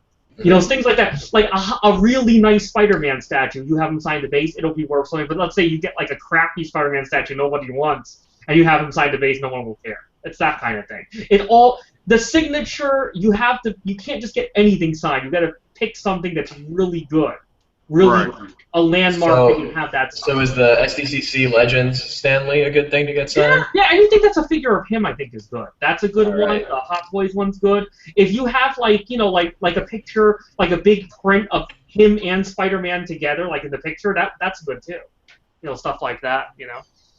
So Spider-Man. yeah. So I mean, like what I'm basically saying is like sometimes you see like people they pay pretty much they have nothing to sign and they notice he's there. They're like, oh crap, and they just go and buy any Spider-Man comic, random Spider-Man comic they see. They think the cover is kind of cool, and they get that signed. Those, don't really go for anything. Is what I'm saying. You know what? My girl just said something that was. My girl just said something. Fabio, you should if you win, you should shoot your own A.C.B.A. setup and shit that has Spider-Man or the Stan Lee figure or something in it, and get that and make a print of that and get that shit signed. Ooh, that's not a bad idea. Well, what you could do, Fabio, you could do this. You could get your figure signed and then take your picture with it. Right, yeah. I'll be wearing my shirt, don't worry.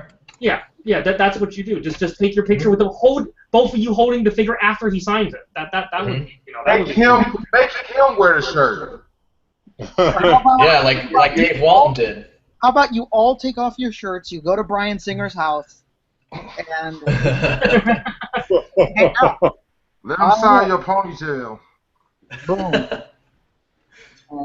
All right, who else got plugs? We got to get out of here. Yeah, me and Emiya over here every other Friday do. This time we're actually doing it weekly.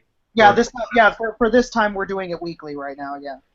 The Gay for Pay podcast. Exactly. The Billy Harrington 2-hour extravaganza, the live on Import and Action channel. Check that out. That's Import and Action on YouTube. Import and Action, just like MF Action or Super Robot in Action. I think me and Fabio, I think we agreed Tuesday, right? Fabio, every Tuesday we're going to do that wrestling show. Yeah, it'll be every other Tuesday. Whatever Tuesday I'm not recording with Sinestro, it'll be us. Yeah, every other Tuesday. So that's going to be good. So make sure to follow those two shows. On Instagram, I'm Cable2345, CABLE2345, and that's it. Emiya? I am Starlock on Instagram, and I am now the number one. I have the number one largest collection I've ever on myfigurecollection.net. Oh yeah, the king. Didn't you start that website? Don't you own it? I don't know. That's funny. I wish I owned it. I'd be rich. Yeah. Do you really? They feature you? No, but I have the number one collection on there. I just surpassed the other number one person just the other day. For the most Japanese related items. Yeah. You were the ultimate hoarder. You did it. Yeah, I think I have like 6,700 something items right now. I still have some more stuff to upload. I still have to upload more stuff, but You like the previous number one had like 6,500. You like a clean hoarder. Well, oddly enough, the top, besides myself, in the top 5 largest Japanese figure collections on MFC, I think 3 of them are girls. Really? Whoa. Yeah, they're mostly girls. Yeah. Yeah, number 2 and number 3 are girls. And I'm number 1 now. I used to be number 2, but I'm number 1 now. But no, the 2 people below me are actually girls, and number 4 is a guy. And then I think number 5 is also a girl as well. Did you hear about that Emiya Starlock? He was number 1. Boom. SpongeBob reference. Not that it really means anything. It's just more to see. I more or less was uploading stuff just to see if I could actually make it to number 1. I was just curious how, as far as quantity goes, how my collection measured up with other people in the world. Yeah, it measures up. It's the goddamn measuring stick. We know. So now sell half of that shit and get your life back, all right? Maybe. All right, on that note, we out of here till next week.